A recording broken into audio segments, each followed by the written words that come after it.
是死了吗？怎么穿嫁衣坐在花轿里？你们是双胞胎，明珠走失刚找回来。二妹妹吃苦了，我的嫁妆分你一半。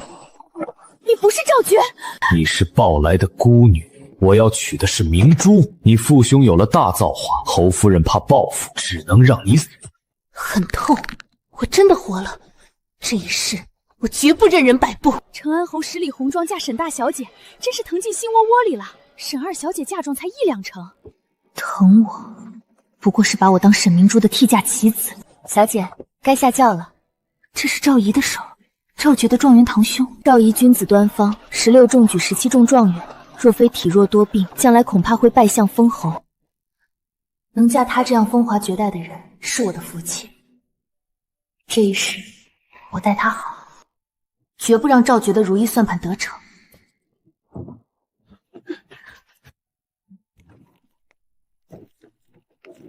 1拜天地，2拜高堂，夫妻对拜，礼成送入洞房。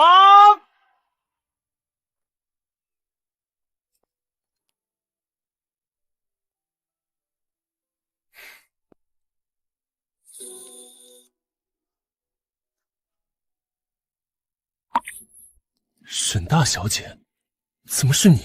二爷是文官，赵觉是武官，体型仪态皆不同。下轿时我便知不是他。你既然认出来了，为何要与我拜堂？我若在府外点破，平白让人看国公府的笑话，也损我与二妹妹的声誉。二爷，我们已经拜完堂，您要作何打算？我待会同三弟商议，你先用膳，其余事交给我。有劳二爷。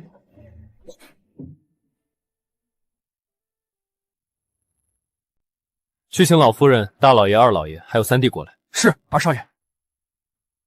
怡儿，今日是你与觉儿大喜之日，唤我们来可是出了事？二哥，宾客还在等着敬酒，出什么事非要现在处理？三弟，你送新娘入洞房，弟媳可有与你说过什么？二哥，我送完便出来宴客，还未揭盖头，能说什么？我揭了盖头，与我拜堂的是沈大小姐沈清潭。这怎么可能？那该怎么办？这也太荒唐了！沈大小姐下轿便认主，她未当场点破，是为了国公府的颜面。我文弱，三弟强健，体型肤色皆不同，但凡不蠢，都能分。三弟还未揭盖头，你与沈大小姐青梅竹马，现在换回来还来得及。这怎么能换？拜完堂送进洞房，换回来便是二嫁。贞烈女子岂能承受？他们是双生子，沈大小姐自小当作宗父栽培，怡儿是嫡长孙，二人更相配。承恩侯府门第严谨，怎会出上错轿的荒唐事？定是有人刻意为之。沈清潭一眼便认出，沈明珠却毫无察觉，分明是揣着明白装糊涂。婚期定在同一天，姐妹穿一样的嫁衣，这是存的什么心思？二房，你们不要告诉我不知情，为一己之私丢尽国公府的脸。冤枉啊！这怎么可能是我们策划的？都是巧合。觉儿，事到如今，你打算如何做？觉儿，你打算如何做？孙儿听从檀儿的决定。虽然清潭上错了喜轿，但是她嫁对了郎君，今后她是咱们国公府的嫡长媳。怡儿，你受委屈了。不委屈，儿子倒是因祸得福。您将这件事告诉母亲，她是我心悦之人。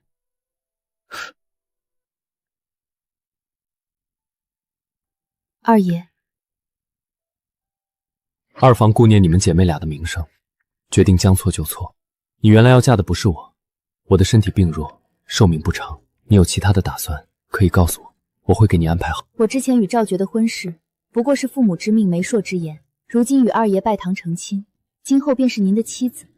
还是说，二爷不愿意？没有，你去洗漱安息吧。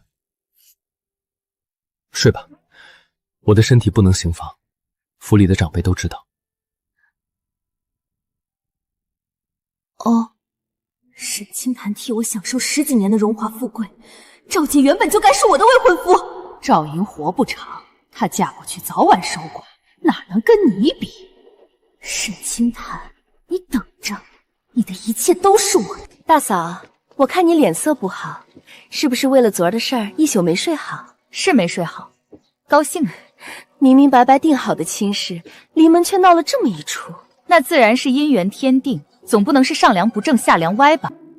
哼，还好100多台嫁妆进了2房库房，也不算亏。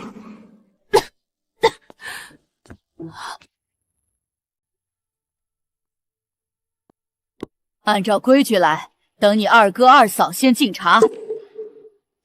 孙儿知道了。怡儿向来守时，今日大家都到齐了，还没有过来，难道是昨日的事堂儿无法接受吗？我们来迟了吗？二婶，我原想着第一次给长辈们敬茶，便想打扮得庄重一些，因此耽误了时辰。你还骗我说身子不好，长辈们怜你，让我不要着急。现在可好，我们来迟了。怨我，是我的错。没来迟，我原本以为怡儿不懂心疼人，现在看你们夫妻和睦，我便心安了。祖母，二爷待我很好。谢祖母。祖母，这是孙肥亲手绣的抹额，望您不弃。手真巧，奶奶很喜欢。爹娘，请喝茶。我的儿媳妇生得真标致，瞧着便是个有福气的人。手艺真灵巧，绣的花样像是真的一般。鞋底纳得好，穿着定会很舒服。二叔二婶，请喝茶。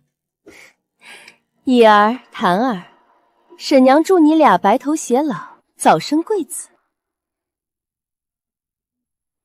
谢谢二婶娘的祝福。侄媳妇听说华灵寺很灵验，至亲的人在那儿为新人点一盏许愿莲花灯，菩萨是会显灵的。二婶娘过几日要去华灵寺，能为我和夫君点一盏莲花灯吗？这个小蹄子，竟摆我一道。点莲花灯要吃3日斋，上早晚课，这是故意折腾我。多大一点的事儿，婶娘给你们点2盏莲花灯，那便有劳二婶娘了。夫君，你可得好好谢谢二婶娘。二婶有心了。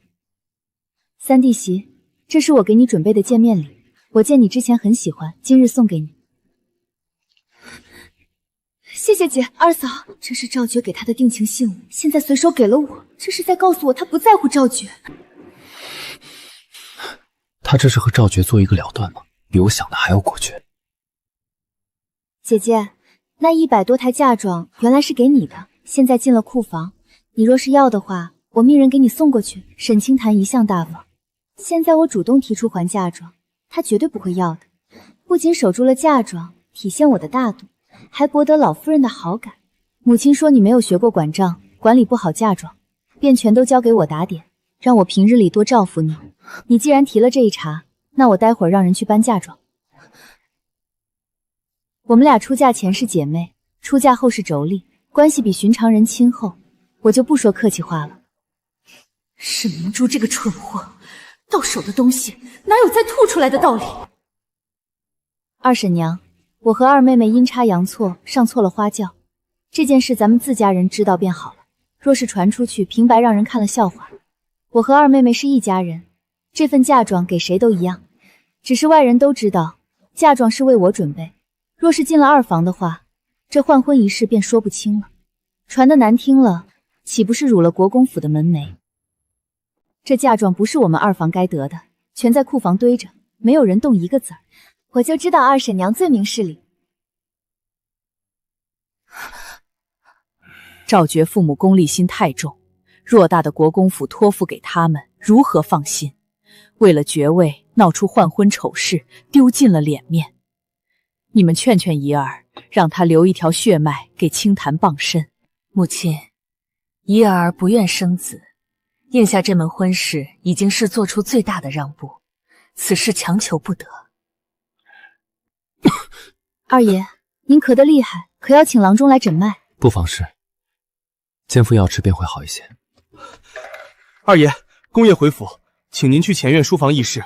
我稍后便去。刘妈妈管着院里的事，等下她会把下人叫来，你认人，以后有事尽管吩咐他们。二爷，我记下了，您去忙，莫让祖父等久了。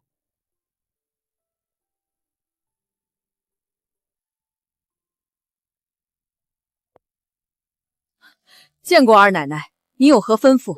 眼下有一桩事要办，你点几个孔武有力的仆从，去二房将我的嫁妆抬回来。是，二奶奶，老奴这就去办。父亲，祖父回府便传了我和二哥去书房，皇上急召祖父入宫，为前线军粮短缺一事。祖父身为户部尚书，重任落在他身上。皇上拨5万两银子去筹备10万担军粮，1月内送到前线。我立下军令状，10日筹齐。你疯了！10万担粮需8万两，还差3万两缺口，你去哪儿填？我认识一位徽商粮商，存粮超10万担，是沈清潭当年救下其幼女，牵线相识。沈清潭嫁妆银票、良田首饰共4万两，足够补缺口。这本就是明珠的，嫁妆入了二房，断无再拿出的道理。儿啊，办妥此事，必能得祖父赏识。二夫人，老奴奉二奶奶的命来此取回她的嫁妆。你听听，你说的是哪门子话？你们二奶奶的嫁妆昨日早抬进蓝雪院库房了，若是对不上数，该问库房，竟问到我二房头上，我便是女娲也填不上这窟窿。回二夫人的话，抬进蓝雪院的是三奶奶的16台嫁妆，二奶奶100多台嫁妆进了二房库房呢。二奶奶说您敬茶时已应下将嫁妆给我们抬走，我应下归还，不过是怕老夫人，这嫁妆本就是沈明珠的，沈家借沈清潭名义陪嫁，本想栽赃沈清潭抢夫婿，沈家再做主，将这100多台嫁妆全补偿沈明珠，谁知道事情先被大房挑破。二奶奶着急抬走嫁妆，也怕人说三奶奶霸占长姐嫁妆坏名声，不如先抬走，回门再重新分拨给三奶奶。倒是误会侄媳妇了，只是嫁妆与我私房混在一起，手边又腾不出人手。嫁妆清单，官府沈家各有一份，不如请官爷来清点，稳妥又麻利。倒是不必惊动外人，你是府里的老人，办事我放心。曹妈妈，去请三奶奶过来开库房。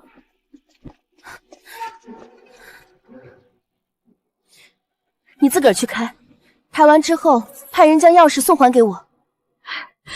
老奴谢过三奶奶体恤。嫁妆怎能给他们抬回去？菊儿领了差事，还差几万两银子，得用上这份嫁妆。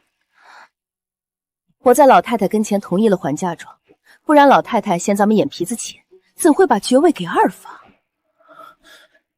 买军粮的银子怎么办？父亲母亲，儿媳回门后会让侯府想办法填补买军粮的银子。好，好，好。哎呀，还是我们家明珠贤惠。娘子，让你费心了。夫君，能为你分忧解愁，我很开心。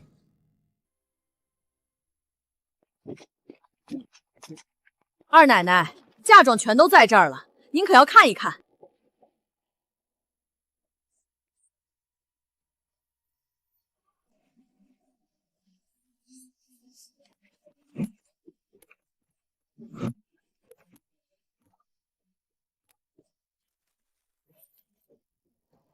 二奶奶，这些个嫁妆有问题。字画怕潮气，你们将嫁妆入库，刘妈妈随我来。二房可有为难你？二夫人推脱不肯还，后来老奴要报官，她才让我们抬回来。二奶奶，这嫁妆有猫腻。猫腻大着呢，值钱的物件全都被换走了。二房刻意与你争执，不过是降低我们的警惕，不会怀疑东西是赝品。老奴这便去找二夫人。你即便是去找了，二房也不会认账，反倒会怪我诬陷他们。我这人什么都吃，便是吃不了亏。我会让他们把嫁妆连本带利的吐出来，私吞我的东西，便要做好付出代价的准备。刘妈妈，你便当作不知道这件事，你待会儿领着人去吃酒。二奶奶，老奴大张旗鼓的带着他们去吃酒，让府里的人都知道。二奶奶，您可还有别的吩咐？我正好有一桩事要你去办。我母亲喜欢吃百香斋的翠玉豆糕，你以我的名义去一趟，让他们的东家亲手做。回门那一日早上，我便要去取。是，二奶奶。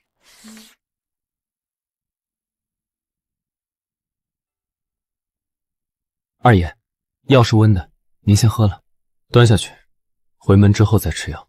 二奶奶吩咐小人去煎的。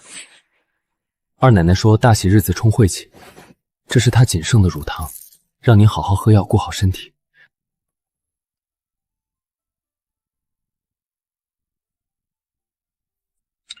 二爷，今日回门，我要去一趟百香斋取点心，可以提前一点出门吗？现在出门可以吗？可以。江潮，去套马车。是。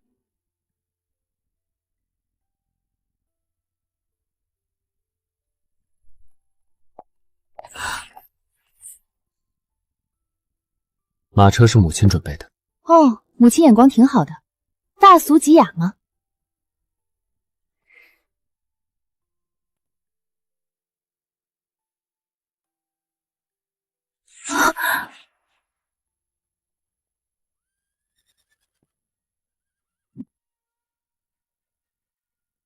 蒲掌柜，你们东家来了吗？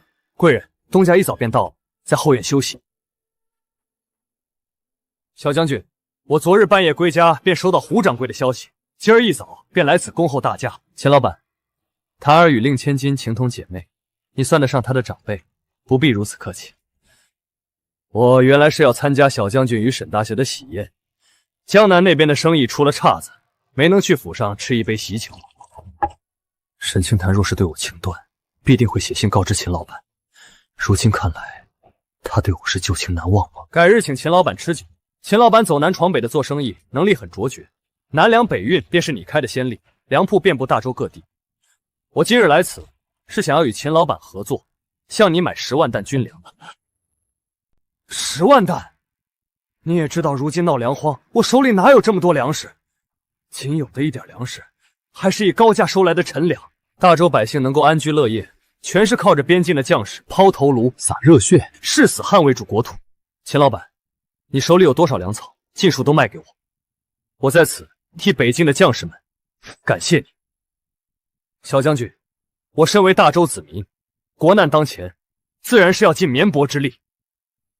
只是天灾之后，我手里便没有超过5万担粮食，如今又离京1个多月，尚不知粮仓究竟有多少余粮。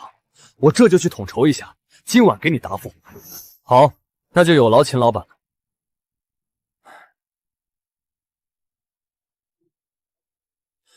撤下残茶，换西湖龙井，备上点心。沈小姐来了。沈小姐，您特地派人来送口信，是为了军粮一事吗？赵三爷刚走一会儿，之前还在拿你攀交情，他可真是痴情种子。赵三爷不是一个良人，他不娶你，算是他做了一件好事。秦叔，你手里有多少粮食？去年你察觉气候法常，让我收粮，共收50万担。后遇洪旱蝗灾，我们捐粮5万担，放粮给百姓，现存20万担。你答应赵觉将粮食卖给他，皇城脚下粮食价钱都公允，8钱1担的粮食，你到时候骗他手里只剩下5万担，剩下的5万担联系上一个合作的商人，对方涨价要1两2钱银子1担粮食。事关军粮，我狮子大张口，赵三爷将事儿捅到天家跟前，那可就糟了。秦叔，你不必有这个担忧。赵觉为了继承人的位置，要在老国公跟前表现，他绝对不会因为粮价的问题闹到老国公跟上去。赵觉为了国公府的爵位，连自己都出卖，又岂会在意这点银子？无论赵吉说什么，你都咬定这个价钱。他应下之后，你找个托词要全款，再交出粮食给他。好，咱们是要把粮食卖给他吗？自然不卖，我另有打算。你去找赵银，让他引荐老国公与你见面。你说你得知北境缺粮，愿捐赠10万担粮食。对赵觉便说迫于同行检举和舆论，不得不捐粮，白白亏损10几万两银子。这个好，那我便按你说的做。秦叔，我还有一事托你去办，您帮我留意京城典当行，若是哪家收到这上面的东西，务必第一时间告诉我。赵觉这是私吞了清潭的嫁妆。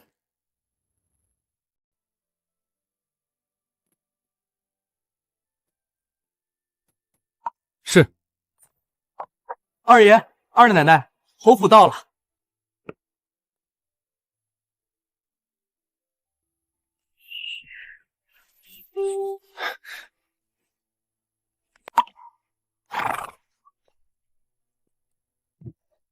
夫君，你看。看什么？赵姨母族家底丰厚，马车是大伯母私房钱造的，我母族比不上，给不了你奢华马车。檀儿和珠儿带夫婿回来了，快些进府。母亲万福，母亲万福。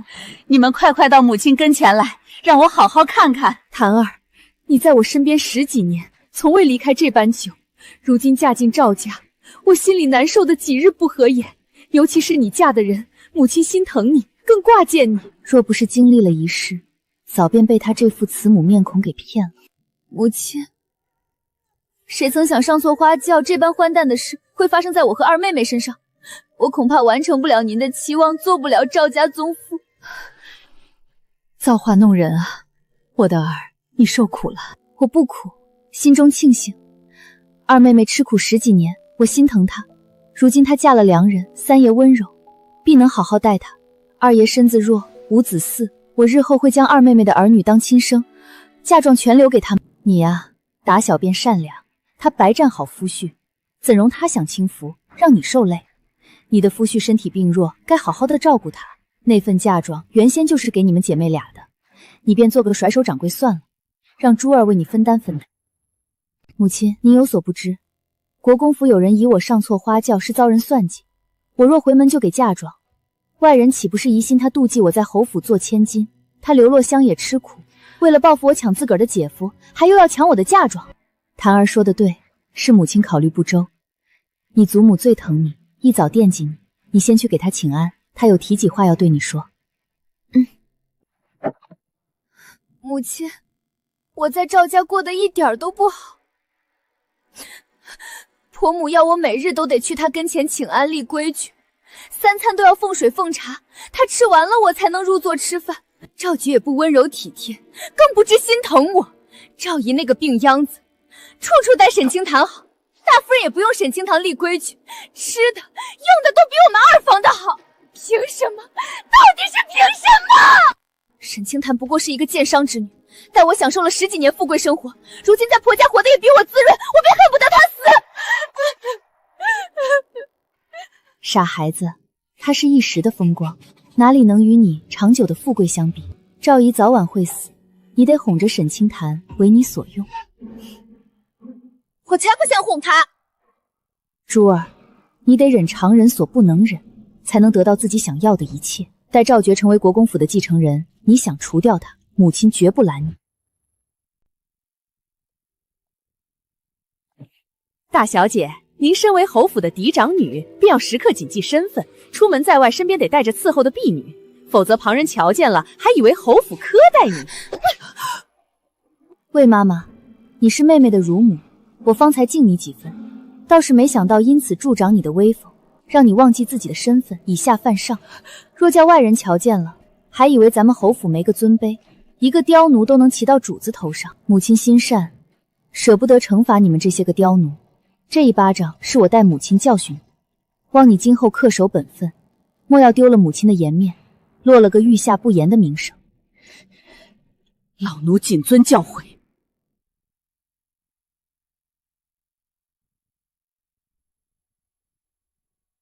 待会儿看你如何得意。小姐，小姐，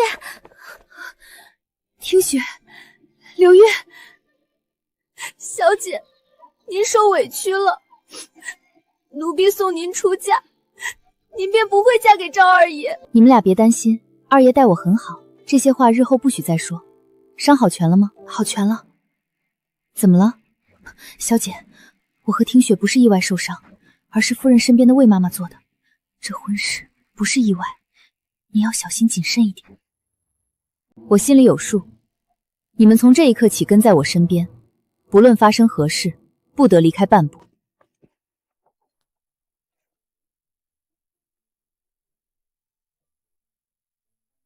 谭妹妹，见着大哥哥不知叫人了吗？还是国公府的水土养人，谭妹妹嫁过去几日，出落得更加水灵了。大哥请自重。大小姐，方才大爷过来一趟，将老太太气得头昏，老太太吃药歇下了，让您不必请安，多陪一陪夫人。劳烦你代我向祖母问安，我便不打搅祖母安歇。凤儿子，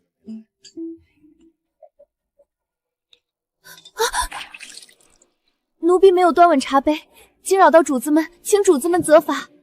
今日是府里小姐姑爷回门的大喜日子，免了你的责罚，下次不可再毛手毛脚，当心伤着主子。你下去换衣裳。奴婢这就去。刘月姐姐，大小姐用完衫了，她与大姑爷一块去晚风亭散步消食，让我在这儿等着你，知会你一声呢。那我先去寻小姐了。今日天气不错，我们去园子里转一转。母亲，刘月换衣服还未回来，听雪去寻她了，也不见人影，我担心他们遇着事儿了，想先去找他们。兴许有事儿耽搁了，我让人去催一催。去。是。夫人，出大事了！怎的咋咋呼呼，没个规矩？出什么事儿了？出人命了！有人淹死在了晚风亭的池塘里。谁出事了？老奴不知，管事安排人下水查看了。反了天了！青天白日，竟敢在府上肆意妄为！母亲，大姐姐，你别担心，刘月与听雪不会出事的。谁说我担心他们出事？我的院子与晚风亭，一个在北，一个在南，好端端的，他们俩去晚风亭做什么？待会儿看你怎么得意。母亲，我扶着你。之前给沈清潭安排了陪嫁婢女，他不用，只信任听雪与刘月这两个刁奴，待沈清潭忠心耿耿，不愿意做他的眼线。只有除掉他们，才能在沈清潭身边安插人。魏妈妈那边该是事成了。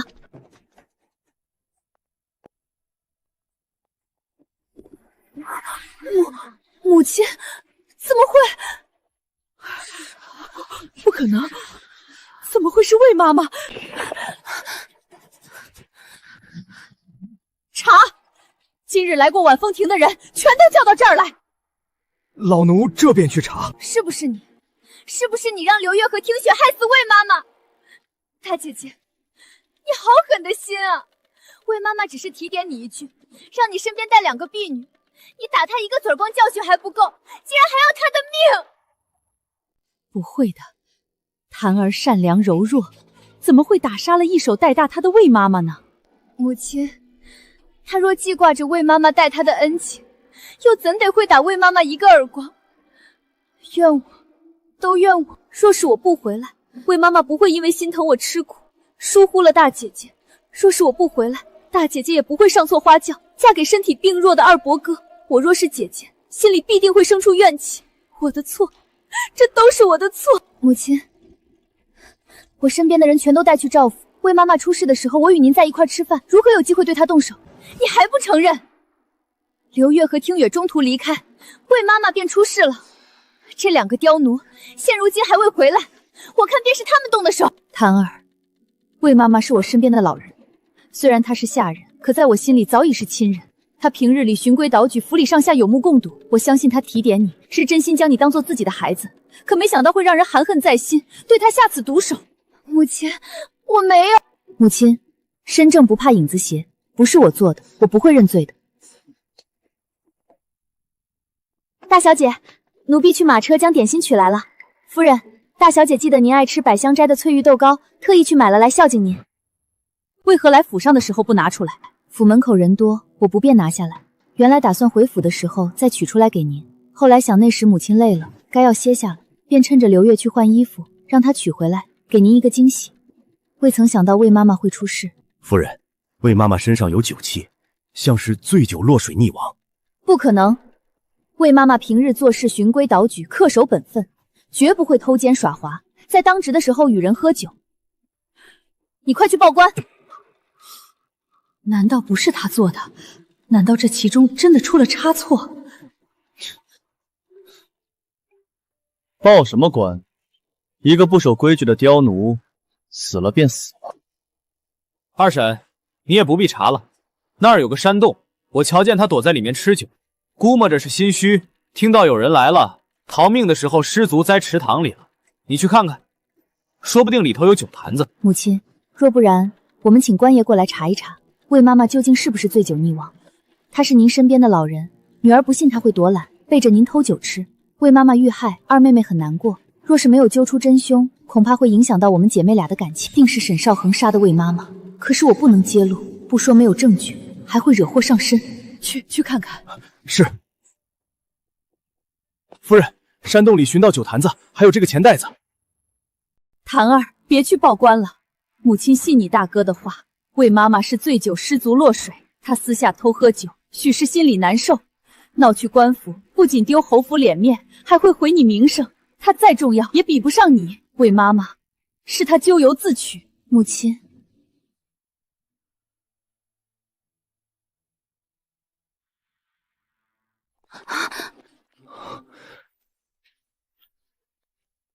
抓住他！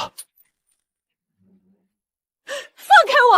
大公子，老奴什么都没看见。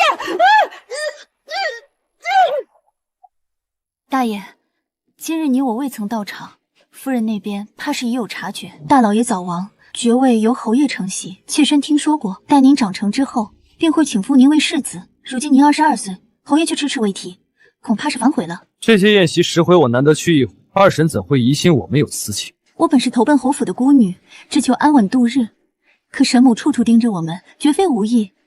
她若拿你我私情大做文章，散播你失德败俗、罔顾家族的流言，届时族老非议，你的世子之位怕是难保了。二婶这么费心构陷我，不过是为了爵位。原本我对爵位不感兴趣，可她步步紧逼，我便要遂她的愿，争上一争。二婶，你可得约束约束身边的人，不然下回不知是谁再死的不明不白。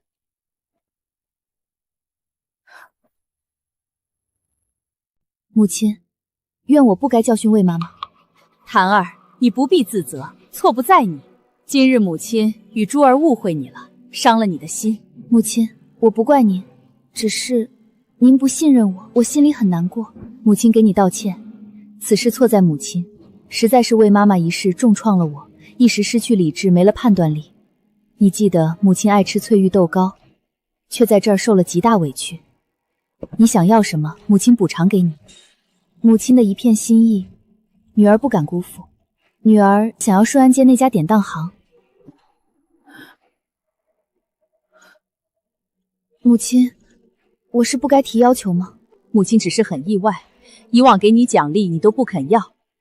我手里的东西本就是你们姐弟几个的，早给晚给都一样。母亲待我最好了。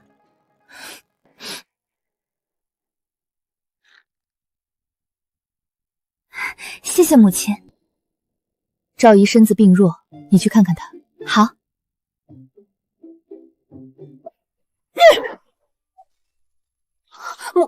母亲，你也回去吧。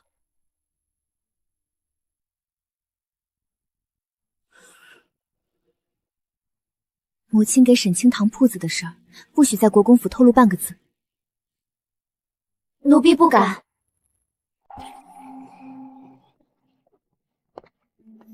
小姐，您怎么知道魏妈妈要对我们下手？我回门时，母亲问我为何未带春娇与秋蝉，我不用她的人，只信任你们二人。她想往我身边塞人，必要除掉你们，而今日是个好时机。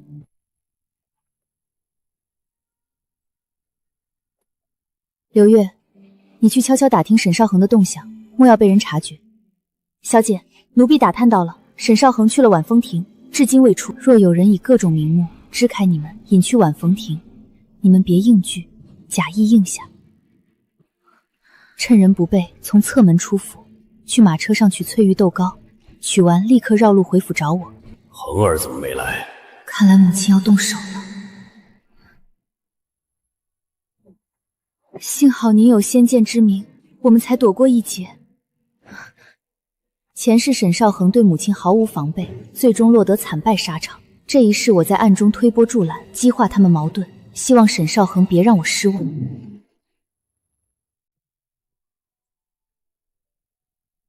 你知道侯府出的事吗？侯爷说是内宅之事，我们不便出面。二爷，何事？若是我与二房起纷争，你会作何想法？你不必有所顾虑，做你认为该做的事。二房是我的亲眷，你是我的妻子，比他们更亲厚。帮亲不帮理，我自是该向着你。即便帮理不帮亲，错也不在你。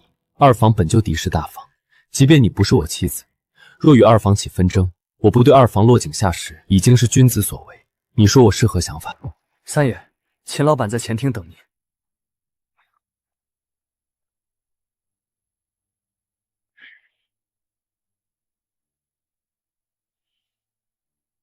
秦老板，让你久等了，我才到片刻。小将军，我查了账本，粮仓还有5万担粮食，又联系粮商，能匀出5万担。秦老板，有劳你了，此事办成，少不了你的好处。小将军，我有一事要与你说明。如今粮食稀缺，他是高价收来的，便提了一点价钱。只要能筹集军粮，多少银子我都要。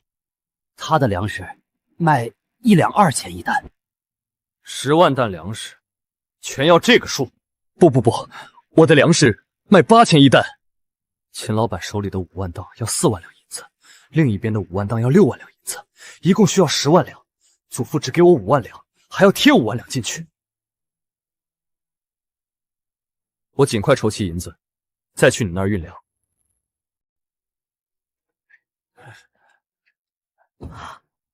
5万两！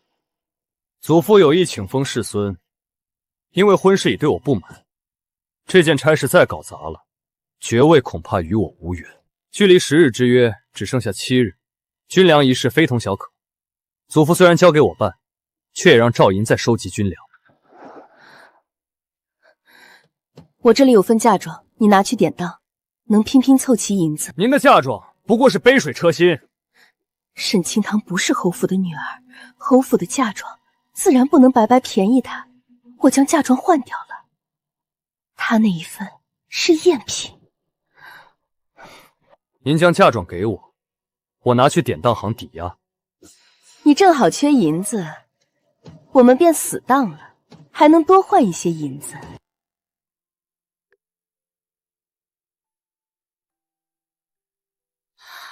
二爷，您回来了。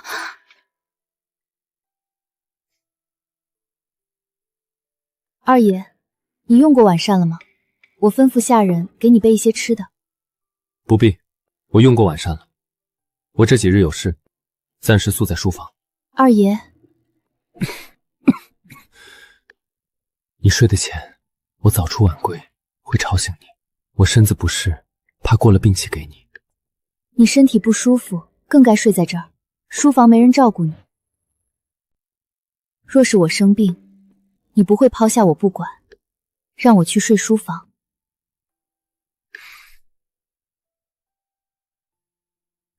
我会。我若是你，也会这么做的。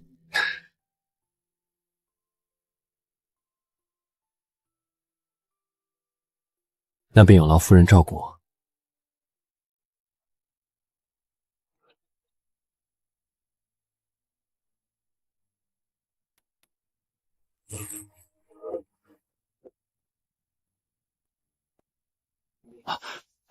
公爷，快请坐。你今日约老夫过来，是为了军粮一事？正是，小的听闻北境粮草短缺，恰好手里有15万担粮食，愿意尽绵薄之力，尽数捐给将士们。老夫将这一桩差事交给赵觉再办，他应该联系过你们这些粮商，你为何不捐给他，捐给老夫？公爷，实不相瞒，您府上二奶奶对我有恩，曾牵线我与赵小将军相识。二奶奶本应嫁他，如今却是他二嫂，他娶了二奶奶的弟妹。我若直接捐粮给他，恐有人误会他们不清不楚。你经商也不易，你有这一份心意就好，粮食该多少钱便给多少。您不必给我银子，若是便利的话，给我兑换成盐引。你方才说1个铜板都不要，如今提要求倒是痛快，莫不是早便在这等着？公爷，我是真心想捐粮食给将士们。秦老板，当初不是说好的吗？怎会没有粮？不是我不想卖粮给你，实在是迫于同行检举，不得不将粮食捐出去。我还白白亏损了10几万两银子。秦老板，你怎能言而无信？母亲，您可要为我们二房做主啊！儿媳的出身虽然比不上大嫂的娘家，但也是清清白白的世家，怎的会眼皮子浅薄的私吞侄媳妇的嫁妆？满府的人都瞧见沈清堂将嫁妆抬走了，每一样都清点过，确定没有问题。如今才几日便翻脸说嫁妆有问题，要去告官与二房对簿公堂。我活了这一把年纪，遭人如此污蔑，恨不能以死自证清白。你从哪儿得来的消息？谭丫头要告你私吞嫁妆。他亲自派人来敬德堂知会我，说那嫁妆全是赝品，若是不将真的嫁妆还给他，他便要去告官。他的嫁妆进二房库房，直到他抬走不超过2日，我哪有那个本事用赝品换走他的嫁妆？一家人有什么误会，坐在一块说开便是。你哭哭啼啼的作甚，吵得人头疼。你去请二奶奶过来一趟。是老夫人。母亲，这岂止是误会，他把这好大一盆脏水泼在我身上，分明是要害我。我背着这桩官司，京城里的官眷人人都会瞧不起我，戳我的脊梁骨，我还如何做人？京城里人人都夸他知书达理才能出众，我信以为真。他才进门几日，便搅得家宅不宁，分明是一个祸害。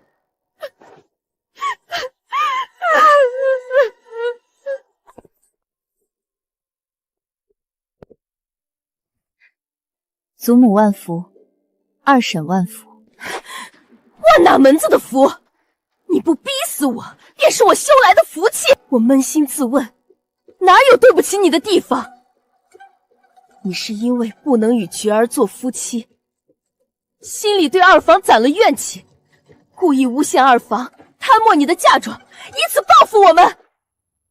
二婶，您误会我了，我不是要与您对簿公堂，而是报官追查偷盗我嫁妆的贼人。您当初将嫁妆归还给我，刘妈妈照着嫁妆单子一一比对过，全都是对数的。我今日发觉嫁妆有问题，是我身边的刘月出府采买，瞧见有人从典当行出来，手里拿的一个青花花鸟扁壶，正是我的陪嫁。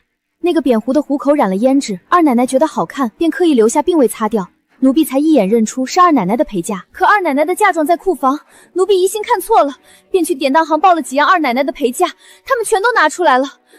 此事太过蹊跷，奴婢回府禀告给二奶奶，开了库房验嫁妆，方才发现库房的嫁妆全是仿制的赝品。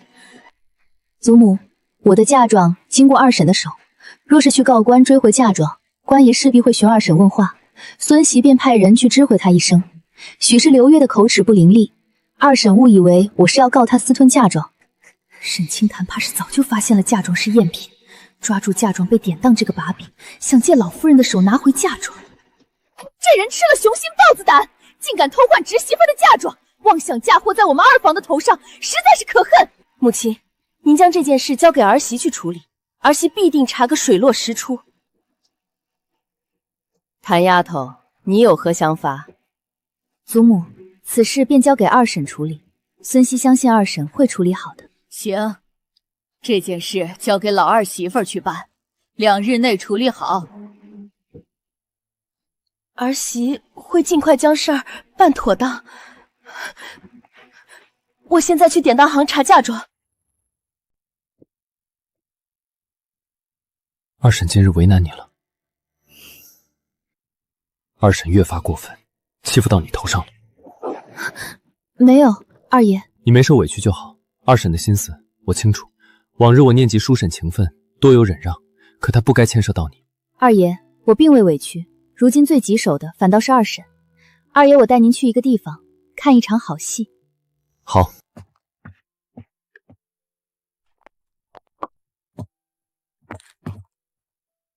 大小姐，二爷，那位客人已经到了。这间屋子有一扇暗窗，可清楚瞧见隔壁交易的情形。这典当行是你的？是我名下的铺子。二爷稍等片刻，看过便知我为何带您来此处。你们简直欺人太甚！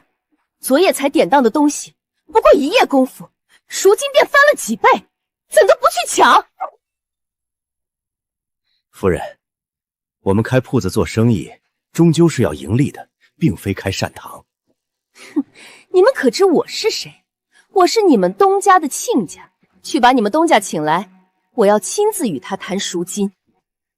夫人说笑了，我们东家是地道的商人，前几年才进京经商，姻亲都在祖籍，并非京城人士。我是赵国公府的二夫人，与你们东家沈夫人是姻亲，你们敢这般刁难我？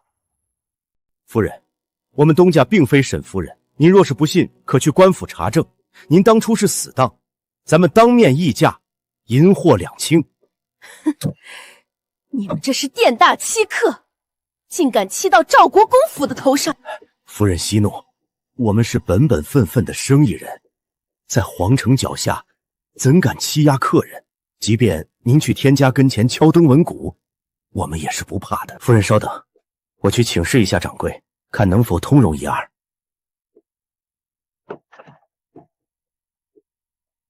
掌柜说赎金需这个数，4万两，你们当初只给了3万两当银，是4倍。掌柜说您当初选的是死当，合计12万两，1分都不能少。你们这是要与赵国公府作对？小人不敢。若是您真要以权压人，我们就是拼着生意不做，也要去官府揭露赵国公府的真面目。哼！您若是不愿赎，便请回吧，我们这铺子也不缺这一笔生意。我既然来了，岂有空手回去的道理？我买了。小人就知道夫人是爽快人。东西一件都不能少，全都给我拿出来。二婶哪来这么多银子？二婶还给我的嫁妆，全都是以假乱真的赝品。若是不识货的人，很容易被糊弄了。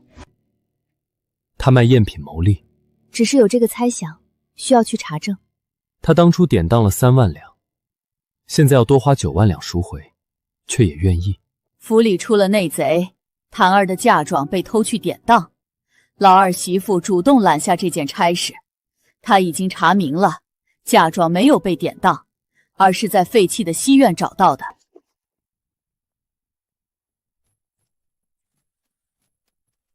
侄媳妇，你仔细清点，这些嫁妆可有问题？二婶，您办事我放心，不必再细看。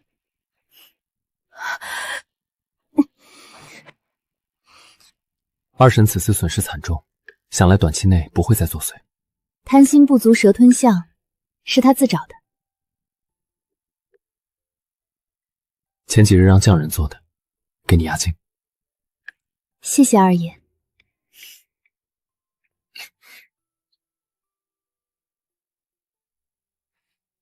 我手里筹集了15万担粮食，需要人马运送到北境。父亲，觉儿之前3日便筹齐10万担军粮，谁知那奸商想要巴结您，越过觉儿将粮食卖给您，您便将运送军粮的差事交给觉儿去办。他在军营里当值，最合适不过了。一个小小的粮商他都搞不定，我如何放心将运粮的差事交给他？你有何看法？四叔去，四叔是武将，曾经护送过粮草去往北境，没人比他更合适。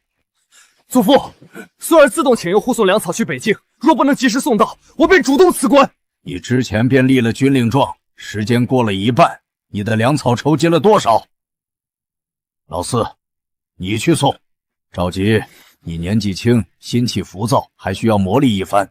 我已经奏请皇上，任命你去武城兵马术担任副指挥使一职，明日便去上任。我乃正五品武德将军，竟将我贬为7品副指挥使。父亲不是真要降觉儿的职，只是给咱们一个教训，让咱们收敛一番。若是觉儿做出功绩，哪有不升迁的道理？多大点事儿，你至于这样吗？多大的事儿，我至于这样？小蹄子的嫁妆只当了3万两，我多出9万两才赎回来，到头来什么都没捞着，反而降了我儿子的官职，这不是剜我的心吗？你说多少银子？我从娘家借的9万两，他们不如拿刀子扎死我算了。哪家黑心的当铺？你去告官，将银子要回来。哼，哪家典当行？你的好亲家开的典当行。亲家？沈家？不是，我娘将典当行给了大姐姐。你说什么？那铺子分明是记在你娘名下，怎会是沈清谈的？千真万确，回门的时候我娘给的她。这样大的事儿，你竟瞒着我！你除了是陈恩侯亲生，一点用处都没有。嫁妆没嫁妆，回门沈家给了沈清谈典当行，给你什么了？早知如此，还不如娶沈清谈。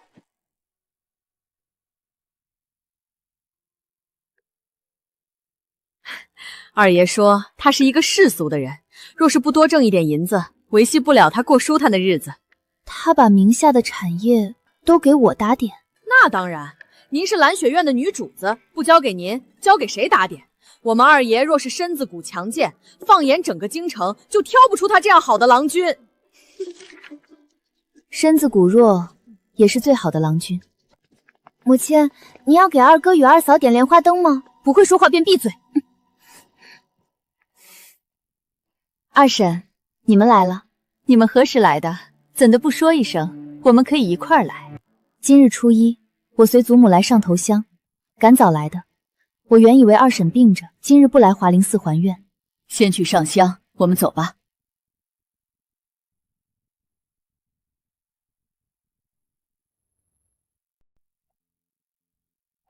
你去藏经阁借一本心经。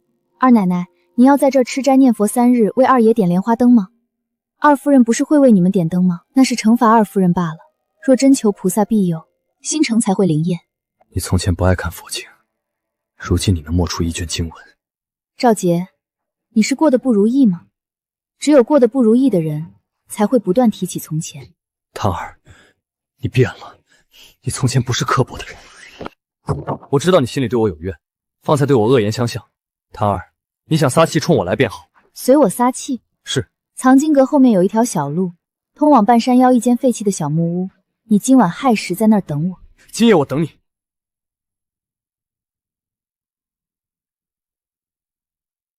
二爷，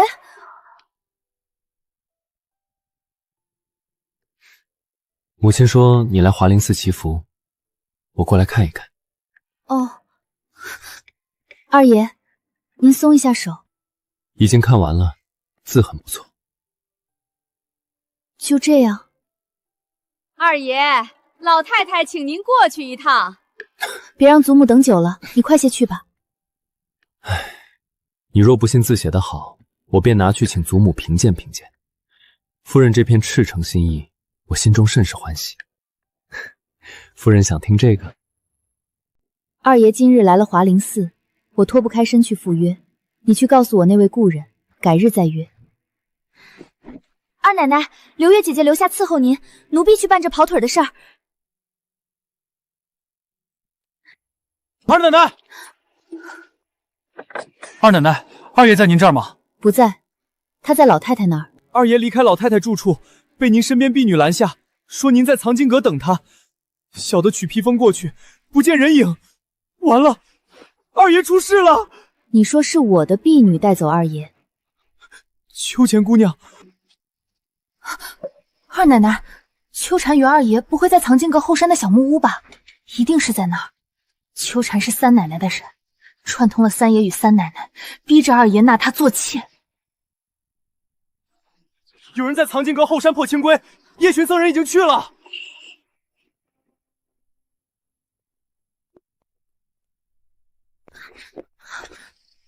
大姐姐，我听说姐夫不见了，帮着一块找人。你那儿得到消息了吗？没有，有人说夜巡的僧人在山上发现人，我过来瞧一瞧。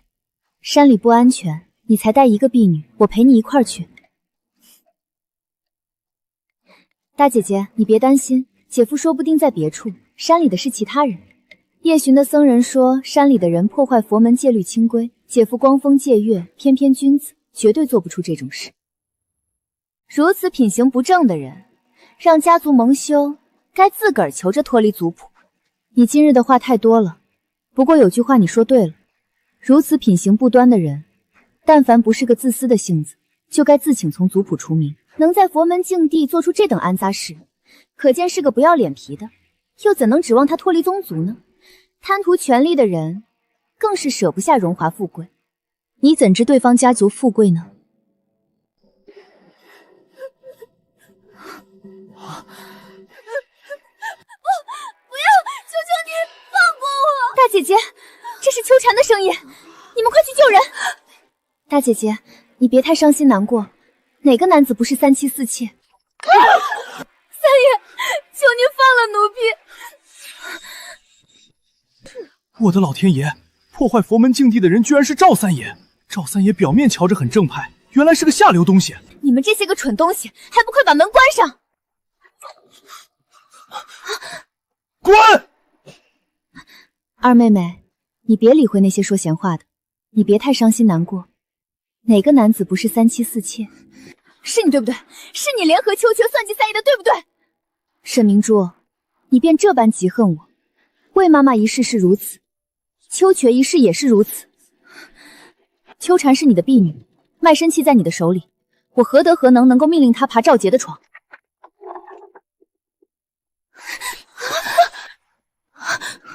你约我在这里见面，为的就是设计我与你的婢女有染。三弟，我为何要设计你与婢女有染？我有何得力之处？我是你的嫂子，你今日待我毫无分寸，我便让人打你一顿，给你个教训。秋蝉带了一碗豆腐汤，说是你让她送来的，我吃了才入了套。你见过谁打着自己的名义干坏事，偷盗我嫁妆的人，还知道给赝品遮掩一下呢？我真怀疑你冒领旁人的军功，居然看不出这种栽赃嫁祸的小伎俩。沈清潭，秋蝉不是我的婢女，我拿捏不住她。以你的本事，你查一查，便能查个水落石出。三爷，求您饶命！三奶奶白日瞧见您与二奶奶在禅房见面，她怨恨二奶奶得您的倾慕，便给了奴婢一包药粉。万万没想到会迷情药粉，奴婢知罪，求三爷开恩！你血口喷人，我何时指使你给三爷下药？我是疯了不成？设计你做我夫君的女人。三爷，请你去查明真相，还妾身一个清白。三爷，老奴从三奶奶房里搜出了这包药粉，和秋蝉给的粉末一样。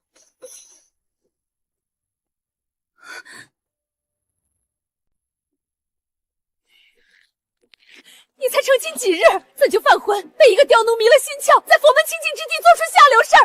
孽障！我和你爹的老脸往哪儿搁？脸皮不知道往哪搁，那便不要脸了。家门不幸，你去佛祖跟前跪一夜，明日回府后，自己去你祖父面前领罚。孙儿知道了。二爷，您回来了。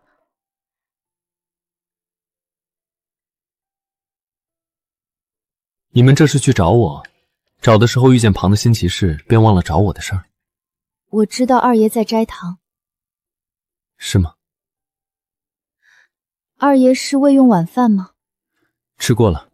秋蝉说你未用晚饭，我去一趟斋堂，只有这些简单的食物，你将就吃一点。他是这么给你说的。我在祈福，晚上不能进食。二奶奶，这是二爷亲自为您做的。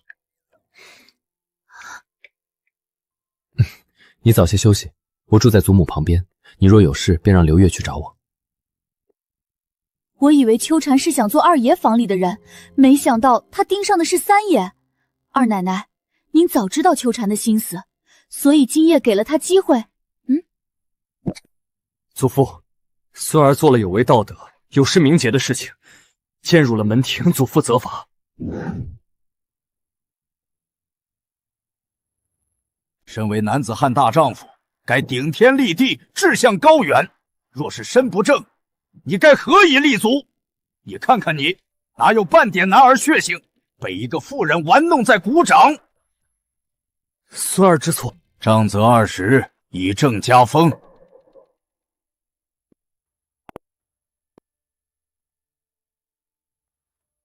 三爷得罪了。你好大的胆子，居然敢背后刺我一刀！你别以为抱住沈清池的大腿，爬上了三爷的床，便能做主子享福。三奶奶，都是您逼我的，我不想被卖掉。吃里扒外的东西！婉东，你拿着他的卖身契，是找个牙婆子卖了。不要！侯府当真是教出一个好女儿，我今日即便是休了你这个杜父，侯府也不敢指沾我。三爷，我给你2个选择，秋蝉任由你处理，你拿着休书滚回侯府，要么留下秋蝉，你继续做你的三奶奶。把秋蝉的卖身契拿过来。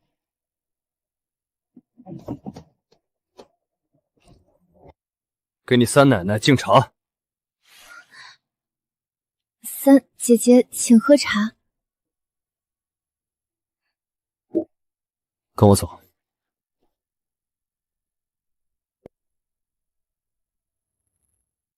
赵觉怨上我，这几日住在秋蝉院里，沈清谈他处处与我作对，害我这般境地。你好好养病，沈清谈交给我处理。刘月，你去医箱取一件二爷的中衣，我量一下尺寸。好呢。您要为二爷做衣裳吗？我本来该给夫君做衣裳、鞋子，如今连一个小小的荷包都没给他绣。快入夏了，我给他做一身中衣。二奶奶，有一位女子拦下马车。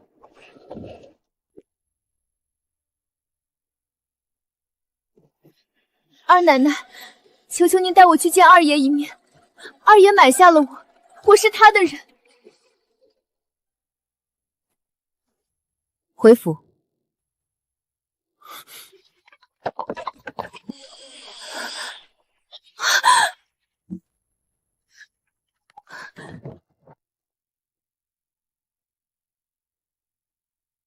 微臣恭请皇上圣安。怡儿，这里并无外人，你唤朕姑父即可。最近身体如何？最近几日要好转一些。让陈乐使为你诊诊脉。臣遵旨。如何，皇上？赵大人的情况不容乐观，还是得尽快找到医圣仲源，方才有一线生机。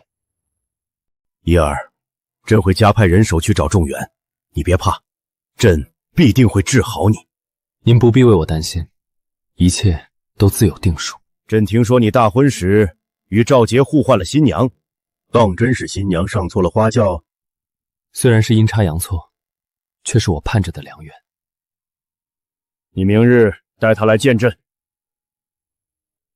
二爷，属下有话要禀报。进来。二奶奶今日从秦氏布庄回府时，被一位女子拦下马车。那女子求二奶奶带她见你一面。谁？属下认出她是南水巷的那位姑娘。去年2月，您在南水巷买秋露白时，帮过一个要被父亲抵偿赌债的姑娘，她便是那姑娘。二奶奶是何反应？二奶奶让属下赶车，并未理会那位女子。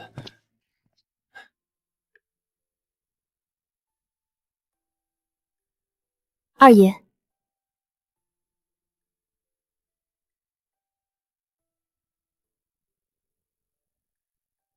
那位姑娘与我无关，我买下的是她弟弟，并非是她。我觉得她出现的时机太过巧合了，二爷最好是查一查，她究竟是遇到麻烦想找你帮忙，还是受人指使？你不在意我有妾？如果二爷有心要纳妾，那我的在意对你而言微不足道。再说了，我看二爷这身子骨也不像是能纳妾的。夫人说的不错，你贤良大度，自然不在意我纳妾。是我的身子吃不消，只有夫人一个便够了。今日皇上召见我，让我明日带你进宫面圣。皇上要见我？只是长辈见晚辈，你别紧张。你一说紧张，我倒真的有些紧张了。那我需要做什么准备？不必准备什么，你去了便好。不和你说了，我去挑明日面圣的衣裳配饰。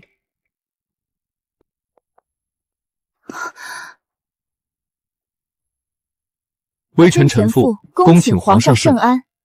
不必多礼，你不必拘谨，将朕当从寻常长辈，今日见一见侄媳妇儿。檀儿对天家心存敬畏，方才来见您时很紧张，手脚都是冰冷的。如今见姑父和善慈祥，这会子倒是不怕了。就该如此，有何可紧张的？朕又不是三头六臂。一儿，朕昨日下令张贴皇榜寻找仲元，又暗中派了锦衣卫去查他的行踪，必定会在半年内找到他。仲元是哪位大儒？昨日陈院使为怡儿请脉，他的身体一日不如一日，只有找到医圣仲元，方才有一线生机。你们有仲元的画像吗？我认识一个商人，他的人脉遍及各国，一起找一下。仲元行踪不定，朕没有他的画像。我的身体是老样子，并没有皇上说的那般严重。若是只有半年寿命，这会儿我该是下不了床。你为我抄写经文供奉在龙华寺，又为我点了莲花灯祈福，佛祖会庇佑我。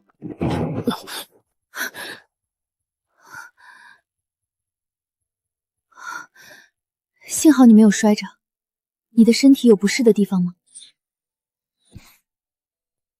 无事。二爷，是南水街那位姑娘，我下去处理一下。你去吧。二爷，我爹又去赌了，欠下一笔赌债，他要拿我去抵债，可我已经被您给买下，是您的人了。朱姑娘，我并未买下你，那笔银子是你弟弟借的，他留了借据，你若要还债，也该有个先来后到。你今日既然找上门，便先将我这一笔银子还了。二爷，我没银子。你拿这一张借据，带着这位朱姑娘去找牙婆，卖了她清这笔债。不行，二爷你不能这么做。欠债还钱天经地义，我为何不能这般做？你爹是个赌徒，若是等他卖了你还赌债，我手里这笔债便成了一笔烂账。二爷，我可以把自己卖给您抵债。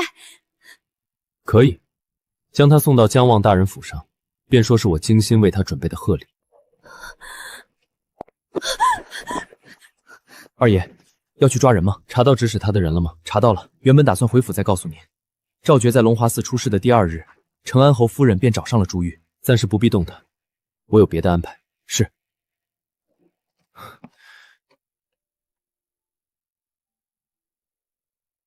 少，你给我糖做什么？祖父祖母、父亲母亲都很喜爱你，你平日若无事，便同他们亲近亲近。好。承恩侯府亏待你，日后赵国公府便是你的靠山。侄媳妇儿，你回来了。皇上初见侄媳妇儿，可送了什么好东西？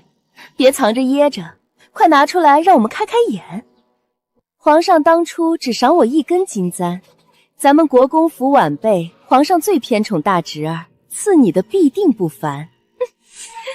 依二婶娘意思，皇上没赏我，便是不宠爱二爷，宠爱都是做戏。饭可以乱吃，话不能乱说，我可不是这个意思。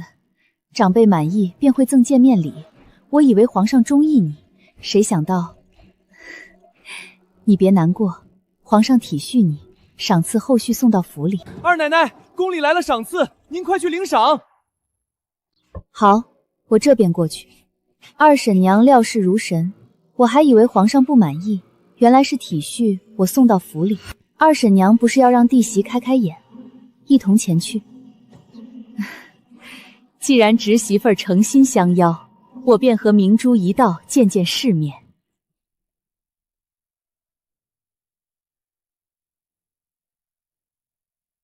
我看看皇上给了侄媳妇哪些奇珍异宝。皇上倒是实在，赐江南宅子养命，赏赐再好看不如金子，金子能救急。二婶娘说的在理，可这不是皇上赏赐，是我一个妹妹送的。是吗？方才管事明明说宫里送赏赐来了。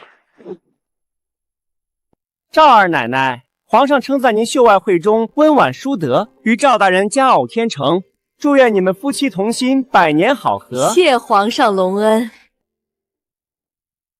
曹公公入座喝杯粗茶。不喝了，咱家得回宫复命。南海珍珠一斗，玉如意一对，红珊瑚一株，共断10匹。这些东西本该是我的，若我嫁给赵爷，这次赏赐便都是我的。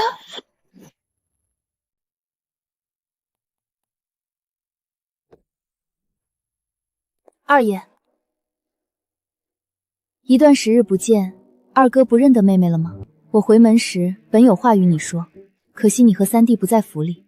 原本打算今日休沐来见你与二妹妹，未曾想到二哥先收到你的信。二妹夫成亲才几日，便纳了妾室，日日宿在妾室那儿，冷落了二妹妹。二爷身子骨病弱，说不能给我子嗣，却在南水街的酒巷里养了一个外室。那外室仗着得宠，竟敢闹到我面前来。二哥自小疼爱我，有什么事都会护着我，我心里同你亲近。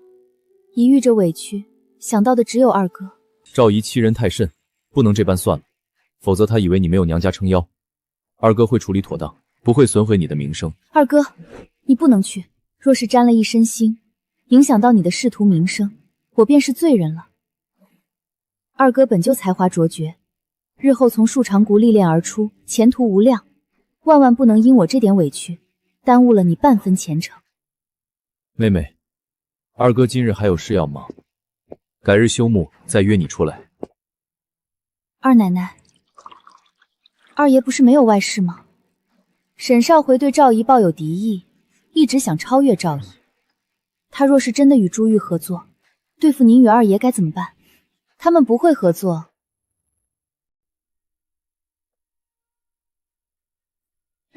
母亲，您来了，女儿点了您爱喝的毛峰。你今日请我来茶馆，便是为了这道樱桃谱？我只是想见见母亲，回府找您。旁人见我常回娘家，不知会传出什么风言风语。昨日有人拦我马车，已经有不少闲话了。拦你马车的人究竟是怎么一回事？大约是误会吧。我们母女之间有什么话是不能直说的？女儿怕说了，惹得母亲心里不痛快。外头不止传那位姑娘拦我马车，还有人传瞧见她与二哥有来往。你说什么？母亲，您别心急，指不定是有人刻意传出这种闲话，败坏二哥的名声。二爷今日一早便出府了，往常从树正阁回来都会去老太太院里待上一个时辰。我还有事，先走了。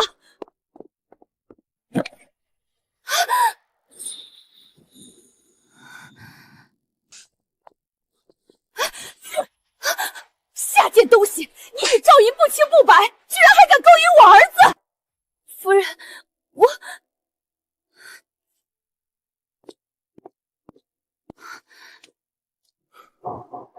母亲，您今日闹这一出，引人来看热闹，传出去，我的名声便毁了。你竟还怨上我！若不是你私底下与朱玉来往，我何至于兴师动众的找来？你怎的来这儿找他？朱玉与赵姨有牵扯，我想助他获得赵姨的宠爱，让他将外室接入府中，给妾室名分，名声上留污点。这个女人心术不正，你别再与她来往。她假意与你合作，实则想要勾引你。今日属实大意了，朱玉这边行不通，您便暂时收手，不要再与沈清谈明争暗斗。夫人，二爷、侯爷请你们去书房。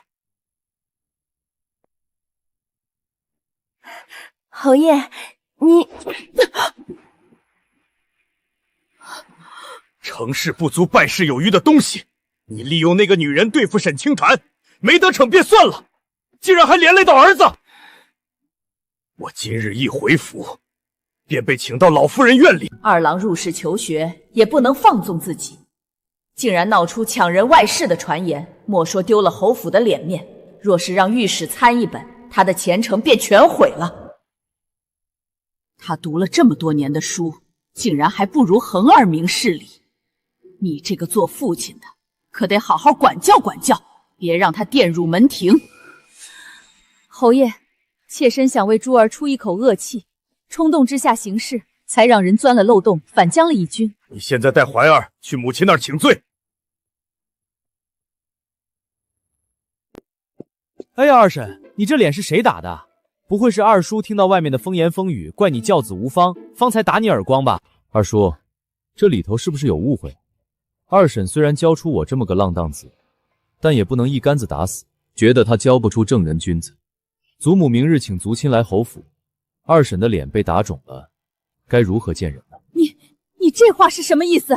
大约是二弟考取到功名，光宗耀祖了。祖母打算让二叔为他请封世子。还得感谢大妹妹，若非是二婶要对付她，也不会弄巧成拙害了沈少怀，让我借此机会在他们手里撕咬下一块肉。二奶奶，沈大爷送来的信，烧了。又要出去？我今日要回一趟侯府，将姜木与姜潮带在身边。我带一个，你留一个。我在宫里当值，无需人伺候，你听我这一回可好？我让刘月伺候你，你身边无人，我不放心。是。今日请二位祖老过来，是为了当年约定。当年紫燕逝世，少恒尚年幼，爵位由如今的侯爷承袭。约定待少恒长大，便请封他为世子，成为下一任爵位继承人。的确如此，我们当年做了见证。大哥大嫂逝世时，少恒还在襁褓，按规矩也该侯爷继承，我们完全可以不签字据。你们这是想要翻脸不认账！少恒不务正业，去年还逼死良家女子方娘，将侯府交到这样一个不堪大任的人手里，我们如何甘心？老夫人侯爷，求您为方娘做主，沈公子救了她却不肯负责，逼她走投无路投水，还请还我们一个公道。大哥虽随性，却素来有分寸，不招惹良家女子，此事定有隐情，不可轻信一面之词。二婶，那女子失足落水，我救了她，她却赖上我要名分，自轻自贱寻死，与我何干？女子最重名节，你当众救她，已然毁她清白，本该给她名分，你却拒不负责，分明是逼她绝路。府中仆妇亲眼目睹你上元节驱赶她，岂能有假？你自己行事不端，还敢抵赖？老夫人、侯爷，奴婢亲眼所见，上元节沈公子将方娘拦在府外，恶语相向，任凭她哭求名分，也置之不理，还命下人把她赶走。二爷给您准备的。一派胡言！上元节我与友人在外赴宴，入夜才归，何时驱赶方娘？少恒，方娘死的这件事儿我们都知道，方娘亲属指证你，又有仆妇亲眼所见，你这般百般抵赖，实难让宗族信服。叔公，那方娘是死的上元节，没错吧？没错，方娘死那日，她亲属一早便来府闹事讨公道，府中上下皆知，岂会有假？官府的卷宗记载，方娘是上元节下午投水身亡的，但是亲属一早便来闹事，人尚在世，何来讨公道？分明是有人提前安排挑唆。另外，仵作记载，方娘因家里欠高额赌债，债主上门逼迫要卖掉方娘承债，方娘走投无路投水，和二哥无关。父亲，您请过目。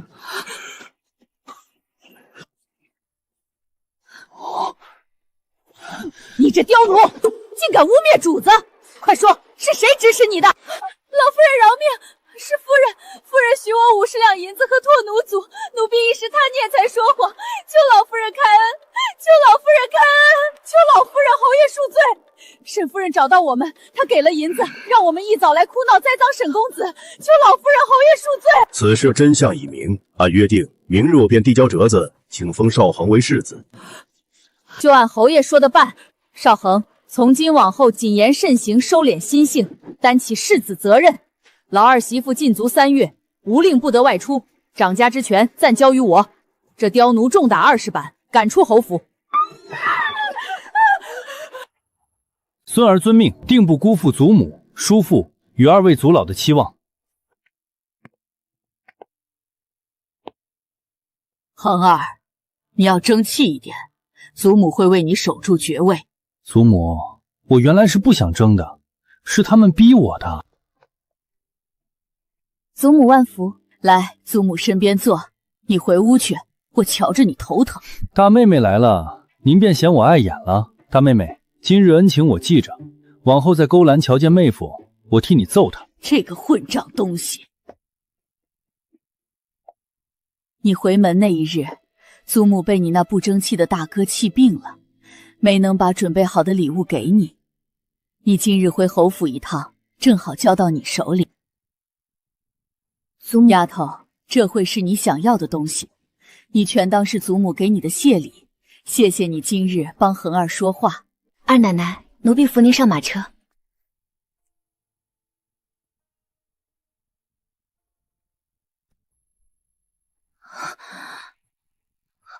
这镯子应是我儿时之物，亲生父母所留。镯子如此精美，亲生父母定是极宠爱我。二奶奶，您怎么了？出什么事了吗？没有，我有东西忘在侯府了。奴婢让车夫掉头回侯府。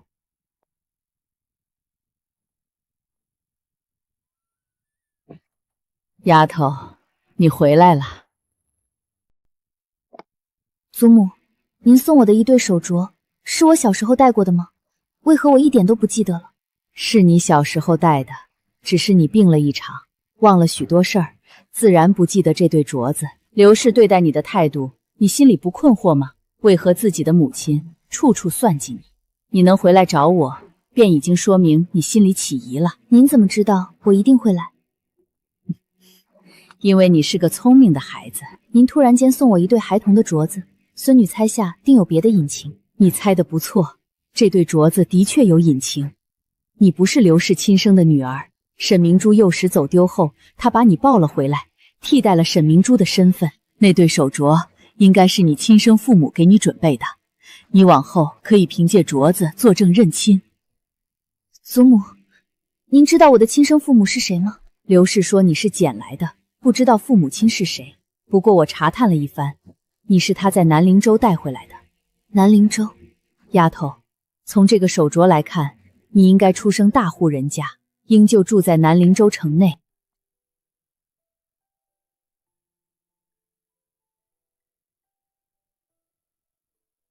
今日去侯府一趟，可还顺利？有二爷在暗中相助，自然顺利。暗中？江潮与江木随你去侯府，我以为是明里向着你。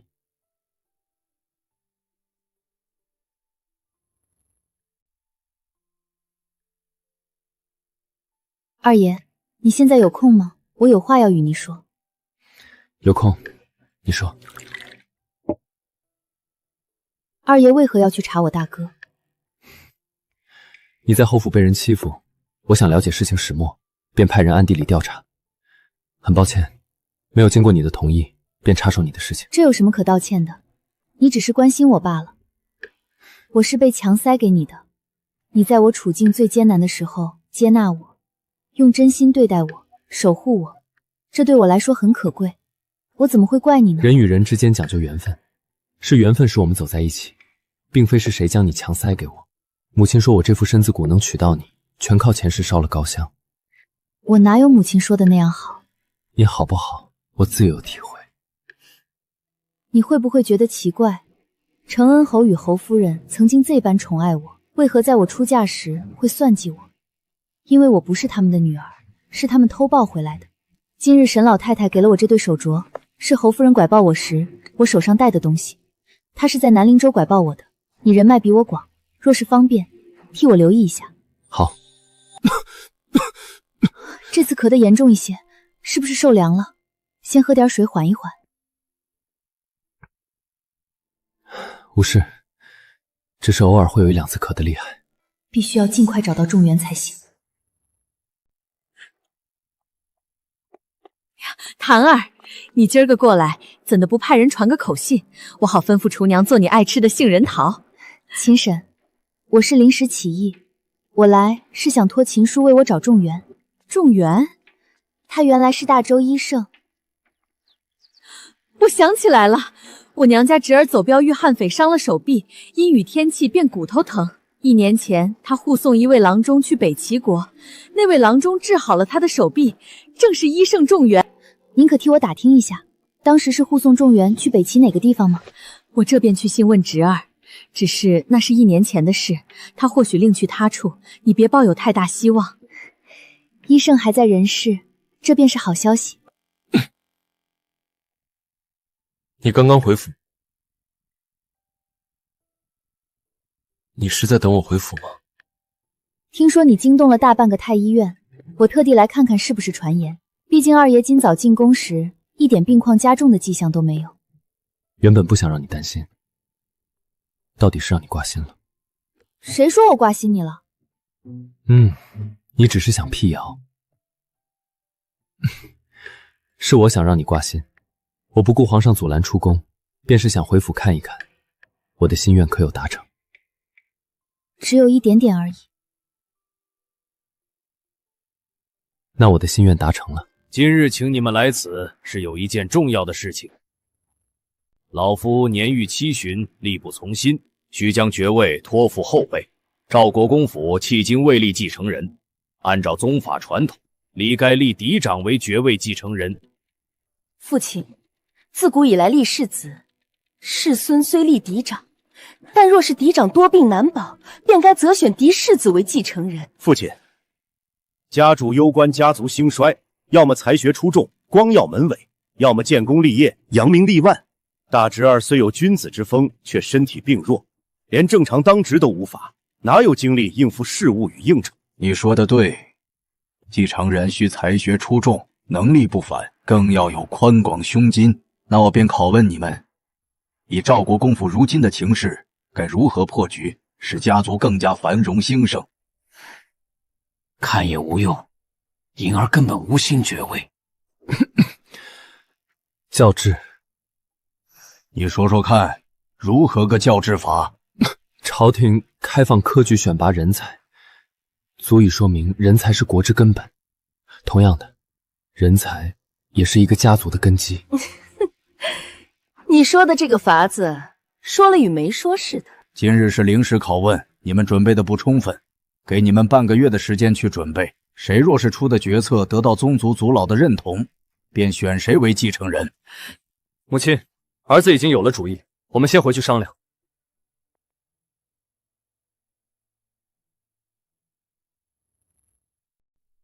银儿，你先等一等。祖父，我原先不愿意要这个爵位，是见您的身子骨硬朗，还可以再多操劳几年，我便想闲散几年，不愿过早去应付身为继承人该承担的责任罢了。你说这一大段话，怎的不咳也不喘了？大抵是肺腑之言。赶紧走，赶紧走，我今日不想见到你。是，那我们先告退了。一儿好不容易有意要争，你何必弄这一出呢？江木，去煎药。除了咳嗽之外，你身体还有哪里不舒服？要不要请太医来看一看？不用，喝药就行了。你别多想，我自己想要爵位，此事与你无关。你以前不想要这个爵位？你可有听过八字真言？无为而为，不争而争。我不是不争，而是以不争的手段去达到争的目的。是吗？郎君好手段。一个个全都靠不住，最后还是得靠我们自己，要他们有何用？早知如此，我们便不去轻信陈恩侯。若是菊儿娶的是沈清潭，咱们也不至于遭受父母的厌弃，说不定菊儿现在已经成为继承人了呢。赵姨在石安堂提的法子，我有其他的看法，可以在他的提议上再改进一下，补充一点自己的想法。菊儿，你一定要想个绝妙的法子，抢了毕老鬼的风头。我明日去找侯爷帮忙。今日祖父还说了，谁若是得到族老的认同，便立谁为继承人。我们可以疏通一下族老。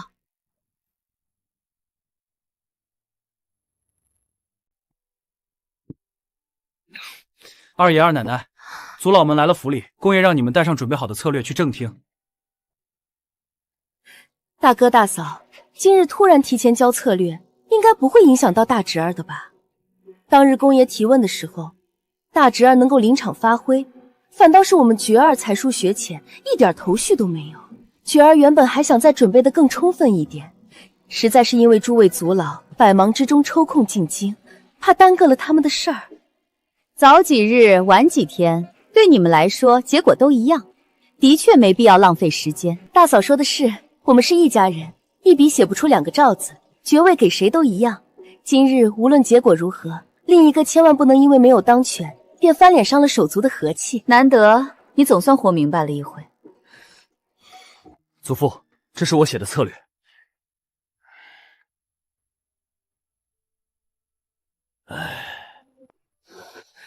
一儿，你的策略呢？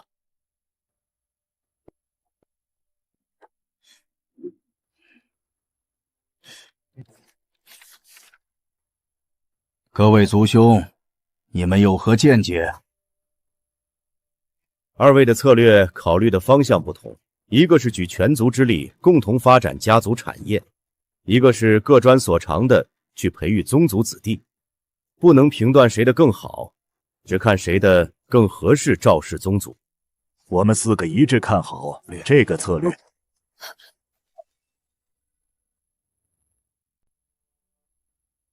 理由，我要一个理由。三郎，你的策略不适合一个大宗族的发展，若是遭受到重创，基业倾塌了，全族的人又要回归到原点。父亲，我那日便说了，谁若是得到族老的认可，便请封谁。今日赵银的策略深得族老的认可，他今后就是国公府的继承人。晚辈定不负长辈们的厚望。二弟媳，你的脸色很差，可是身体有什么不适？我身体没有不适，那是因为今日之事心里不痛快。二弟媳，我们是一家人，一笔写不出2个赵字，结尾给谁都一样。大嫂，我只是头风发作了，哎呦，我这头疼的厉害，便先走了。母亲，爵位给大房抢走了。三爷本来是因着咱们为他争爵位，方才待我有几分尊重，如今爵位落空，女儿在二房日子会越发艰难。怎么会？那策略，你父亲可是问了族长。你别气馁，赵姨成为小公爷又如何？即便他成为公爷，爵位也有落在你们头上的机会。秦叔，仲元那边有消息了吗？已经传信去问了，大约还要几日才会有消息传来。你放心，我收到消息会立刻去国公府找你。今儿个传你们过来，是有一件事儿要宣布。咱们府里这几个月来，糟心的事儿一件接一件，但是喜事也不少。前段时间，怡儿与觉儿新婚，过了快2个月，觉儿的媳妇儿怀有了身孕。祖母，孙媳能这么快怀有身孕，全都是因着您与婆母在龙华寺吃斋念佛，为我点了莲花灯祈福，菩萨显灵给我送了一个孩子，不然我哪能这么快传出喜事啊？二嫂，我婆母为你和二哥也点了一盏莲花灯祈福，祝福你们2位白头偕老，早生贵子呢。应该要不了多久，你的肚子也会传出动静。我还听说了，府里一个传出喜事，另一个也会跟着有喜事。你别急，估摸着也就是这1-2个月了。是啊，侄媳妇可得加把劲儿，肚皮得像咱们珠儿一样争气，趁着年纪小，多生几个大胖小子。这事儿不急。好了好了，孩子们的事儿顺其自然就好，大家都是一家人，可别因为这事儿生分了。二爷，这是顺路等我回蓝雪院。我特地等你一起回去。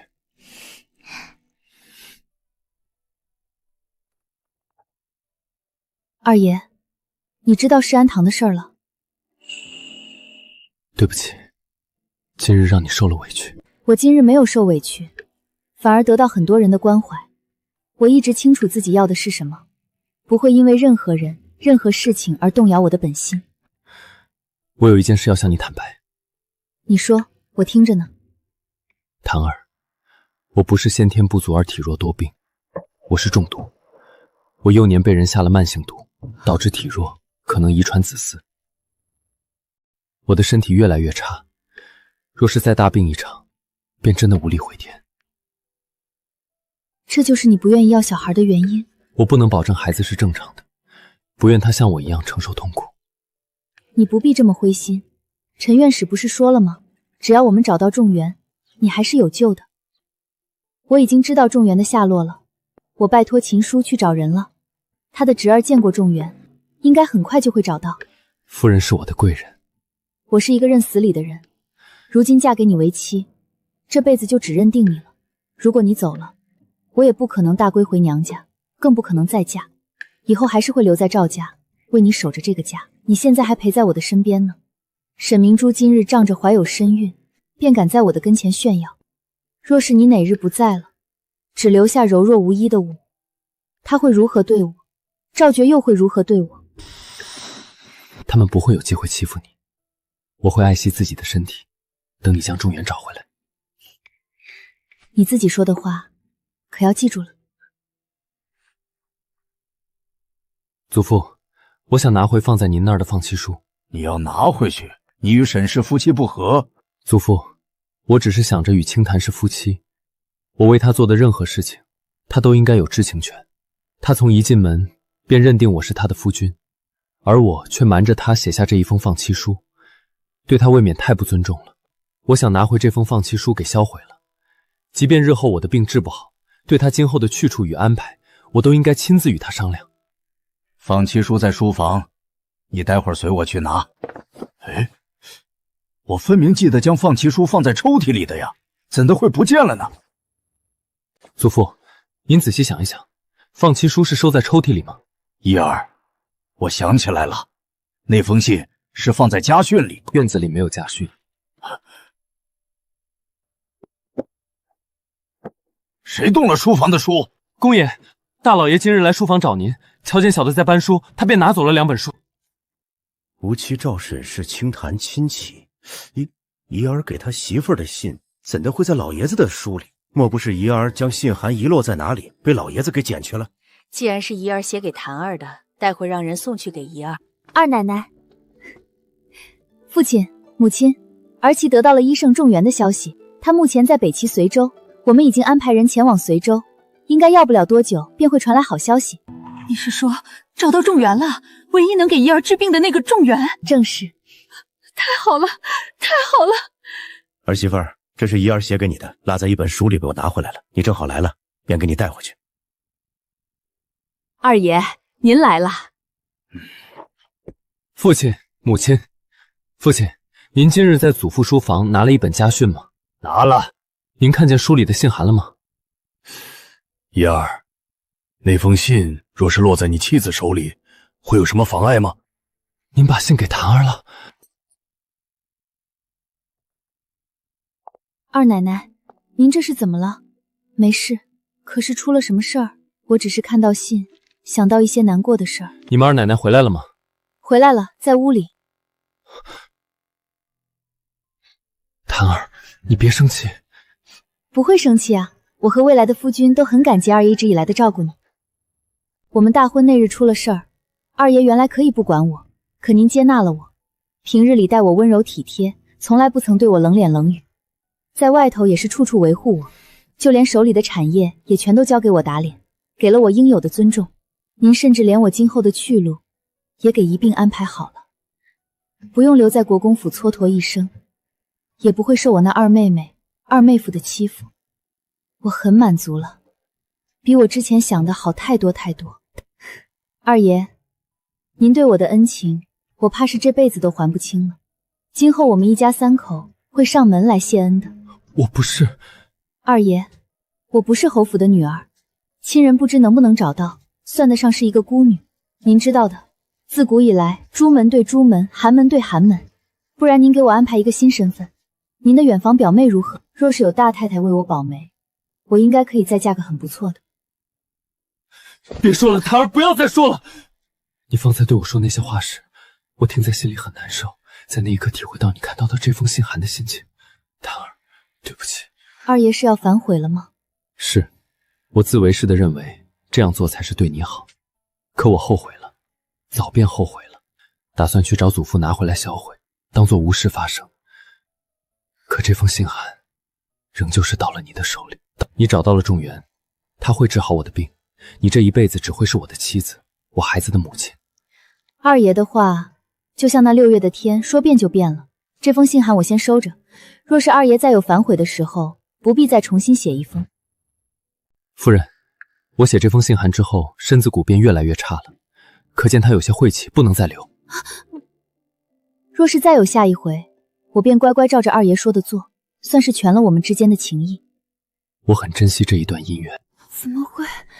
母亲分明说是可以生子，也可以安胎的。郎中说这是民间的偏方，有人运气好，吃了会没事，有的人吃了，孩子会没了。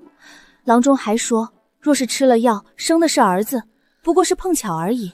庸医，那是个庸医！我的孩子在肚子里呢，怎么可能会没了？三奶奶，您这是怎么了？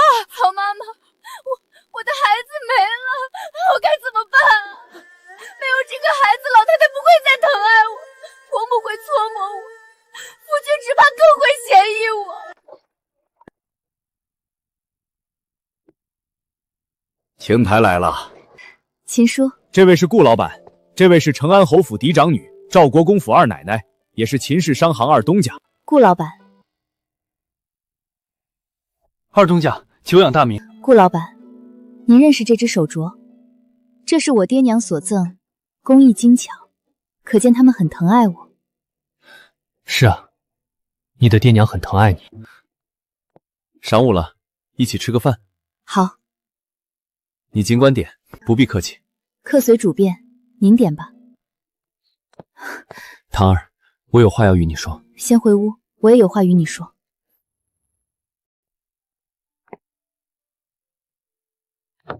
顾宗慈见到我的手镯，有一瞬间失态，还说我有些面善。我的身世应该与顾家有关，但他们不愿意认我。他是想保护你，等时机合适自会认你。我推测，你应是镇北王府的人。顾老板是凉州人士，家在凉州城。顾老板有个妹妹，自小在凉州调理身体，后嫁去凉州。她所嫁之人是不是镇北王？谭儿，找到你的父亲了。你猜的不错，你的父亲就是镇北王。他也得了你的消息，来了京城。我现在带你去见他。舅舅告诉我，您喜欢芝麻馅的汤圆，这是我亲手做的，您尝尝看。好，我尝一尝。好吃，这是我吃过最好吃的汤圆。您喜欢，下回我再给您做。这14年我没有受委屈，过得很好。你过得好不好，爹爹心里有数。成安侯夫妻自私薄情，不过是将你当作谋取利益的工具。你本是掌上明珠，该千娇万宠长大，何须他们自作多情抚养？他们弄丢亲生女儿，强抢你回府，找回亲女后，作践你，实在罪该万死。爹爹无用，没能保护好你，让我们骨肉生离。你们一家子来世安堂是有事儿吧？我看见你们个个神色严肃，心里头发慌。说吧，究竟为了什么事？母亲，这事儿是一桩好事吧？今儿个是来报喜，镇北王大胜归来，现已抵达京城。这事儿和咱们有关系吗？当然有，我们家与镇北王是姻亲。姻亲？谭儿是镇北王的亲生女儿。我说呢，一窝子傣族怎么能长出一根好笋？原来谭儿压根儿不是承恩侯的女儿。谭儿，你等等，我有几句话要与你说。二嫂，不管你信不信，当初是承恩侯逼迫我娶沈明珠，不答应换亲，他们就会设计你身败名裂。我在府里没有话事权，帮不了你，为了保护你才妥协。说完了吗？抛弃你非我所愿，我错了，不求你原谅，但我会让欺辱你的人付出代价，包括沈明珠。你还记得当年在我这里借走的史记吗？有位武将在两国交战时，为求将帅之位，亲手斩杀敌国出生的妻子，以表忠心。他虽大败敌军，君主却始终不肯重用。你可知缘由？君主没有容人之度量，忌惮他。君主的确忌惮他，他为了权势杀了同甘共苦的妻子，如此自私薄情之人，君主如何敢重用？赵觉，你今日所求，全是自己亲手丢掉的。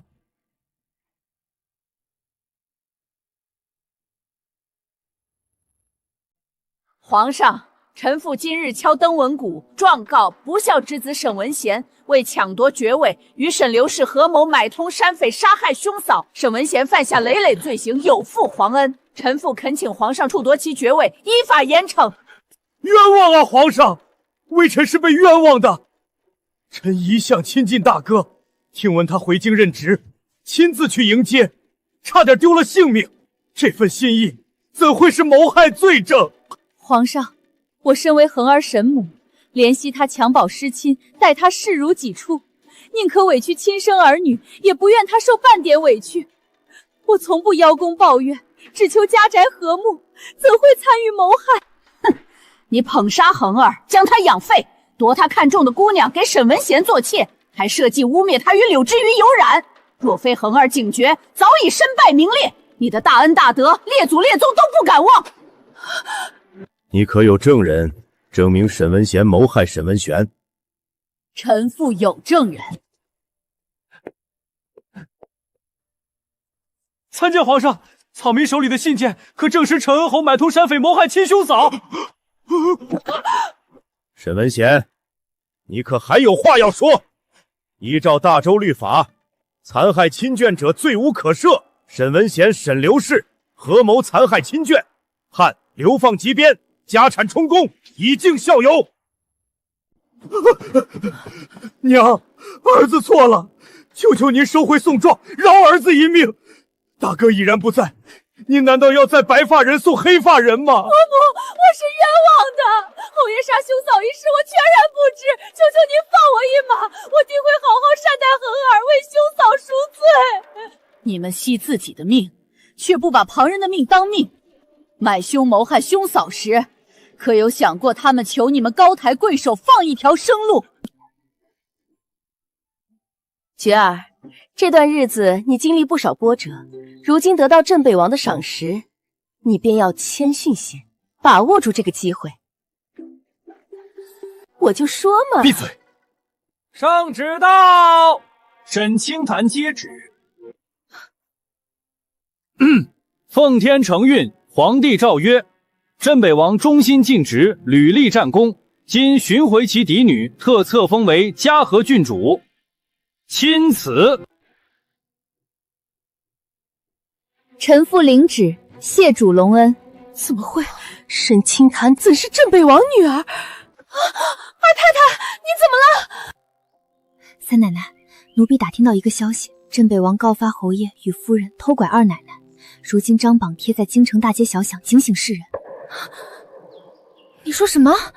夫人认罪了，承认是他掳走了二奶奶。不可能！还有，老夫人状告侯爷与夫人谋害兄嫂，他们被判了流放极边。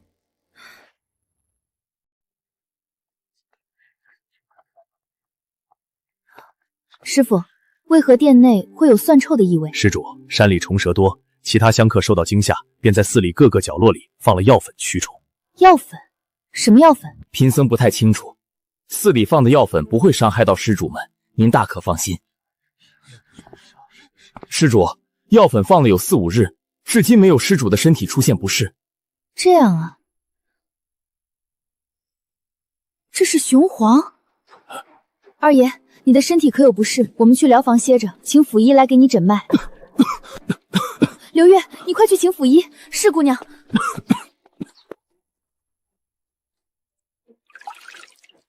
二爷，喝点水。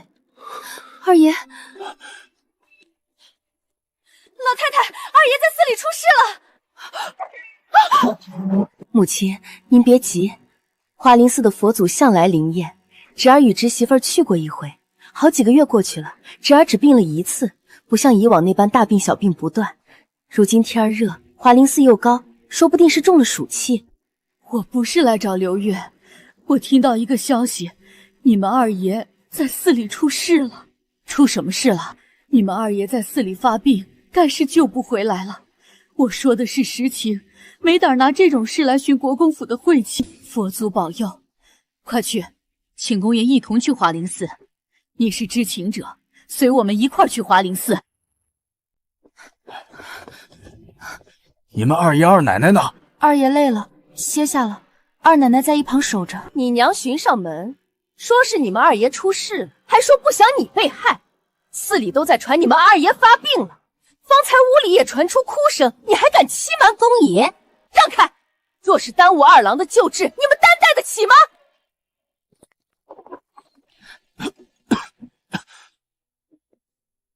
二郎之前身子一直好好的，怎么会突然病倒？你跑去国公府报信，消息比谁都快，还说有人要伤害你女儿。他在二奶奶身边当差，谁敢不长眼的害他？莫非是你害了二郎？不是我，是雄黄。难怪我闻到屋子里有怪味儿，原来是雄黄。寺庙里怎的会有雄黄？知客僧说寺里蚊虫和蛇很多，点了雄黄驱虫。哼，寺里从来便不会撒雄黄，更别说是点雄黄。我们一路走来，便不见别的地方有雄黄，只有你们住的疗房有。侄媳妇儿，你不解释解释？雄黄是寺里点的，用来驱虫。雄黄有轻微的毒，我们并无妨碍。二爷病发与雄黄无关，他是府里人人都知二娘的病闻不得雄黄的气息，否则会引他发病。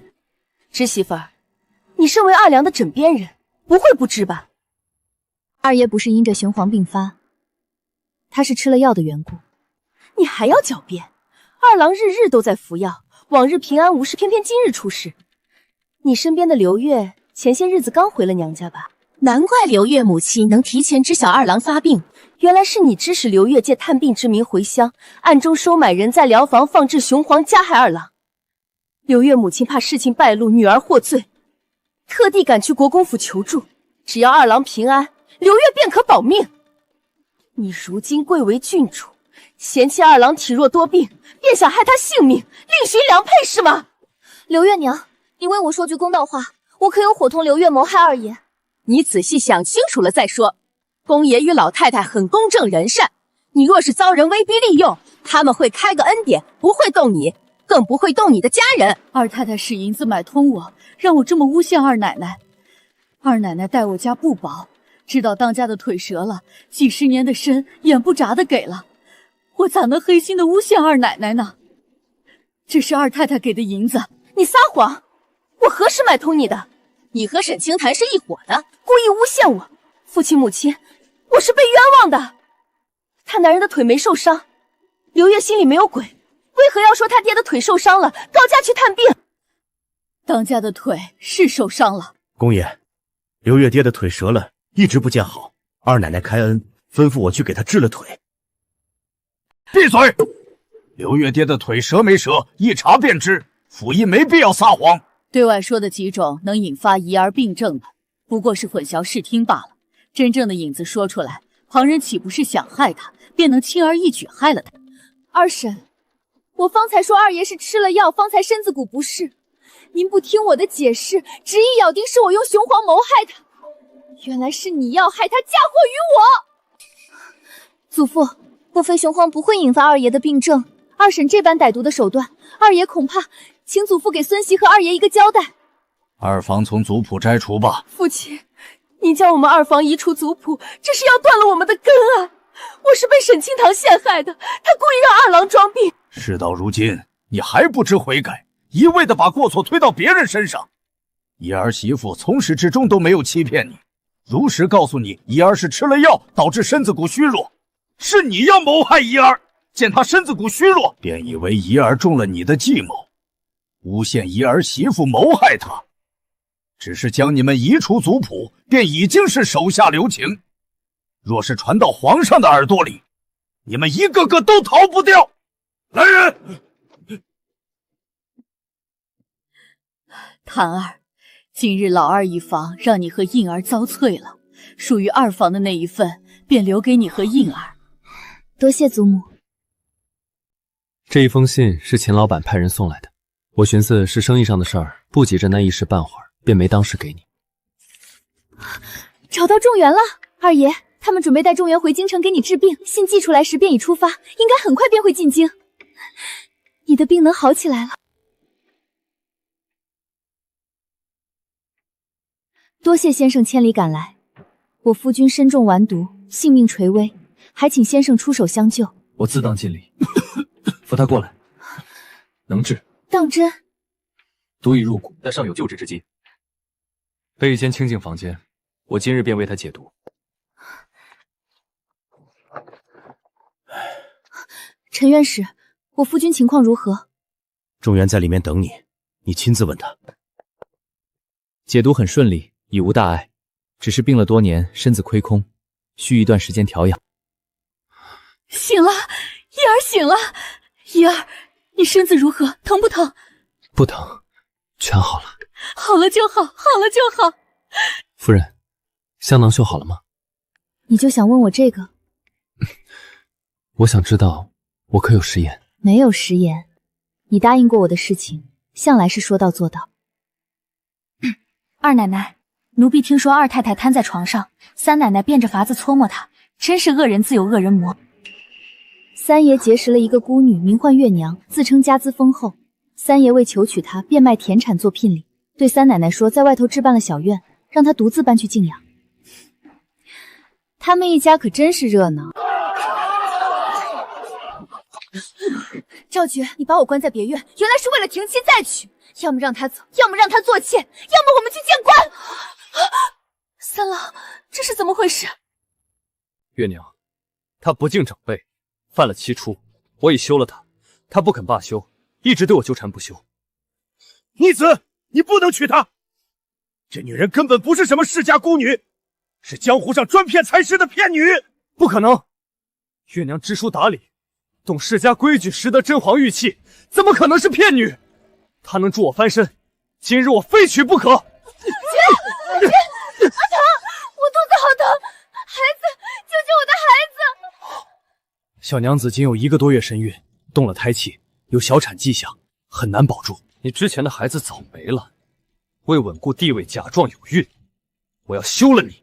三爷，我怀着你的孩子，你不能休我。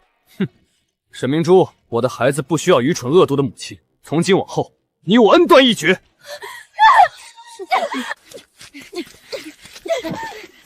你是来看我笑话的吗？若不是你抢占我的身份，我在侯府长大，赵觉不会嫌我没背景没陪嫁，他怎会为了一个骗女害我的孩子？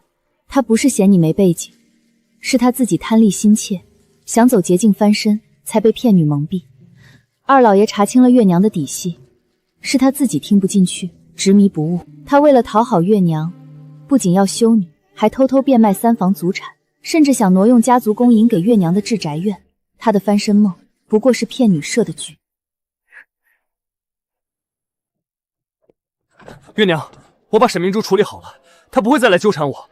今日是我们大喜之日，我来接你回家。三爷，我不想妨碍你的前程，你走吧。三爷，你别拦了，他根本不是要跟你断缘分，是要卷着你的钱跑路。你心心念念的陪嫁，全是他编的谎话。他就是看中你想翻身的贪念，看中赵家的产业，才故意骗你。别拆穿了他。可你呢？为了你的翻身梦，休妻弃子，变卖祖产，就是个被贪念蒙蔽双眼的傻子。二爷，你今日身体感觉如何？已经无碍了，檀儿，谢谢你。二爷为何谢我？以前我觉得生死有命，对病情不甚在意，但你如光照进我生活，自此我渴望痊愈。我想守着你，看你笑，听你言，与你相伴，便觉得是幸事。二爷，遇到你，亦是我之幸。老二媳妇私底下串通娘家弟弟，借国公府名义收受贿赂，还开赌坊造赝品卖。这一桩桩一件件，国公府也没好果子吃。我先派人查清老二媳妇的事，再递请罪和请辞折子给皇上。二房罄竹难书，天家已格外开恩，如今还有这么大篓子，我没脸再求天家开恩，当真是冤孽。这别院怎在你手里？你用什么手段威胁沈清潭？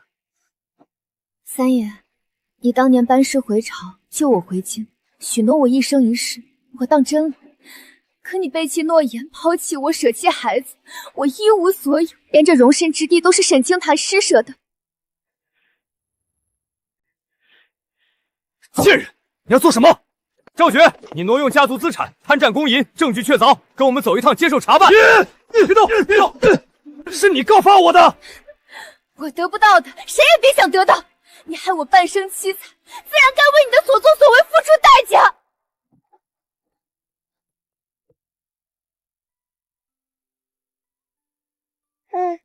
不许闹，小心扎到手。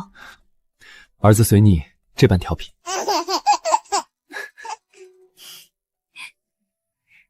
镇北王来信说想接我们去凉州小住，要不要去看看？都听你的，等处理完府中事务，陪你好好逛逛。